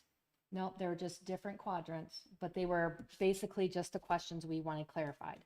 Okay. And it was 50-50. So I'm like, oh, okay. We didn't get much. Is there, yeah, I think our sample size, if we're asking people to come in person, is going to be small, regardless of how we do it. So I'm just brainstorming now, but is there a way to create a very short, this will take you 2 minutes or less, that focuses on those questions that we felt like weren't sufficiently asked, maybe ask them in a clear, more directive way, and gets just some of that feedback back? Because To everybody. yeah, to the whole community. Yeah. Just on those things, and just whether it's through whatever, I know there's several methods now, but Okay. So now just let's, offer a secondary, almost amended component to that initial survey of that small chunk that we were looking at it like, we don't like how those questions were asked. Right. Be clear in Yeah. those questions and just be like, take this 2 minute or less survey about where we're heading as a community. okay. That's less than the original ask. So then after I'm I get, just- Yeah, because everything else seemed to Every- be very clear cut. So those were questionable. Like, can we get a consensus about what specifically we're trying to ask to clarify, right? Those questions need to be asked. There's probably and- 2 or 3, I think, only. Yeah. yeah, it's just the last couple of questions on Mhm. there. So can I send those out without your review? Because then I'm waiting another meeting to have that reviewed, and then I have to send them out, and then it's, our moratorium's coming up on rezonings this fall. Yeah. I mean, I'm just spitballing a little bit here, but I just think a few questions that drills into that specific thing so that Okay. we have, because we're making decisions and choices with the information we have. I think that was the piece right there that we felt like we didn't have quality information to make wise decisions and choices from. Yep. Okay. So how do we drill down into that? Okay. And I think digitally is you will get the most sample size, especially when it's presented as a just take this 3-minute survey. Mm-hmm. And then, so we're not gonna, you don't want to do any workshops or open houses? I don't know what, I mean, I'm not. I think We'll get people, we'll have the same people that have been a part of the process, which is good, but I feel like we have their data, Right. well, if we're going to include data centers, that needs to be prominent because people will come if we say data centers. Just like they For sure. had Howell Township, all of a sudden they got ambushed down in Saline, all these places where they got things going on with data centers. Everybody looks at the Master plan conversations isn't gonna talk about that. Data center is a separate conversation, Yeah. right? Yes. Yeah. I agree. Yes, I agree. Keep it as far away from the master plan conversation as Okay, possible. so we're in I don't know, you're agreement. going to keep that in the moratorium. Actually, I think we have to distinguish between them very clearly right now. Yes. All right, so no workshop and no open house, just redo those like 3 questions Yeah, or 4 I'm questions, just like giving whatever we It's see. one person's opinion, but Okay. that's Well, then I need a feedback then so I can get my marching orders. I agree. If they're going to send I it see back. Bill it's gonna- nodding. Is that a yes? Okay. Okay. Okay. All right. And we can get those done. No, Mr. Chair. Mr. Chair. do. Yeah, because it was public, it's on the agenda. Call to the public. All right, call to the public. Come hither. Wait, I have a question, just point of order. Did we move to postpone? We still have to, but she's gonna speak on it, and then you guys can. What are we speaking on though? We're talking about the master plan. None of that's, Well, yeah, but she wants to go back to the data center. I'm You going guys back didn't to the table master You plan. guys didn't table the data center yet. okay, I jumped ship okay. because it was in my brain. Data center, I'm good with what you're doing. My comment is about your Oh, 3109 Pine View Trail. you don't know it by heart? I could have told you. You should be in your Not contacts. everybody did. So my comment is about your discussion tonight about how to get going on the master plan. And in my opinion, after reading through every question multiple times and all of the answers that were put in the right way that we could read them, I think it is more than clear. And there was, I wrote it all down. There's the lowest number on questions was 600 and some, and the highest was 900 and some responses. And it is overwhelmingly clear what people want changed in the township.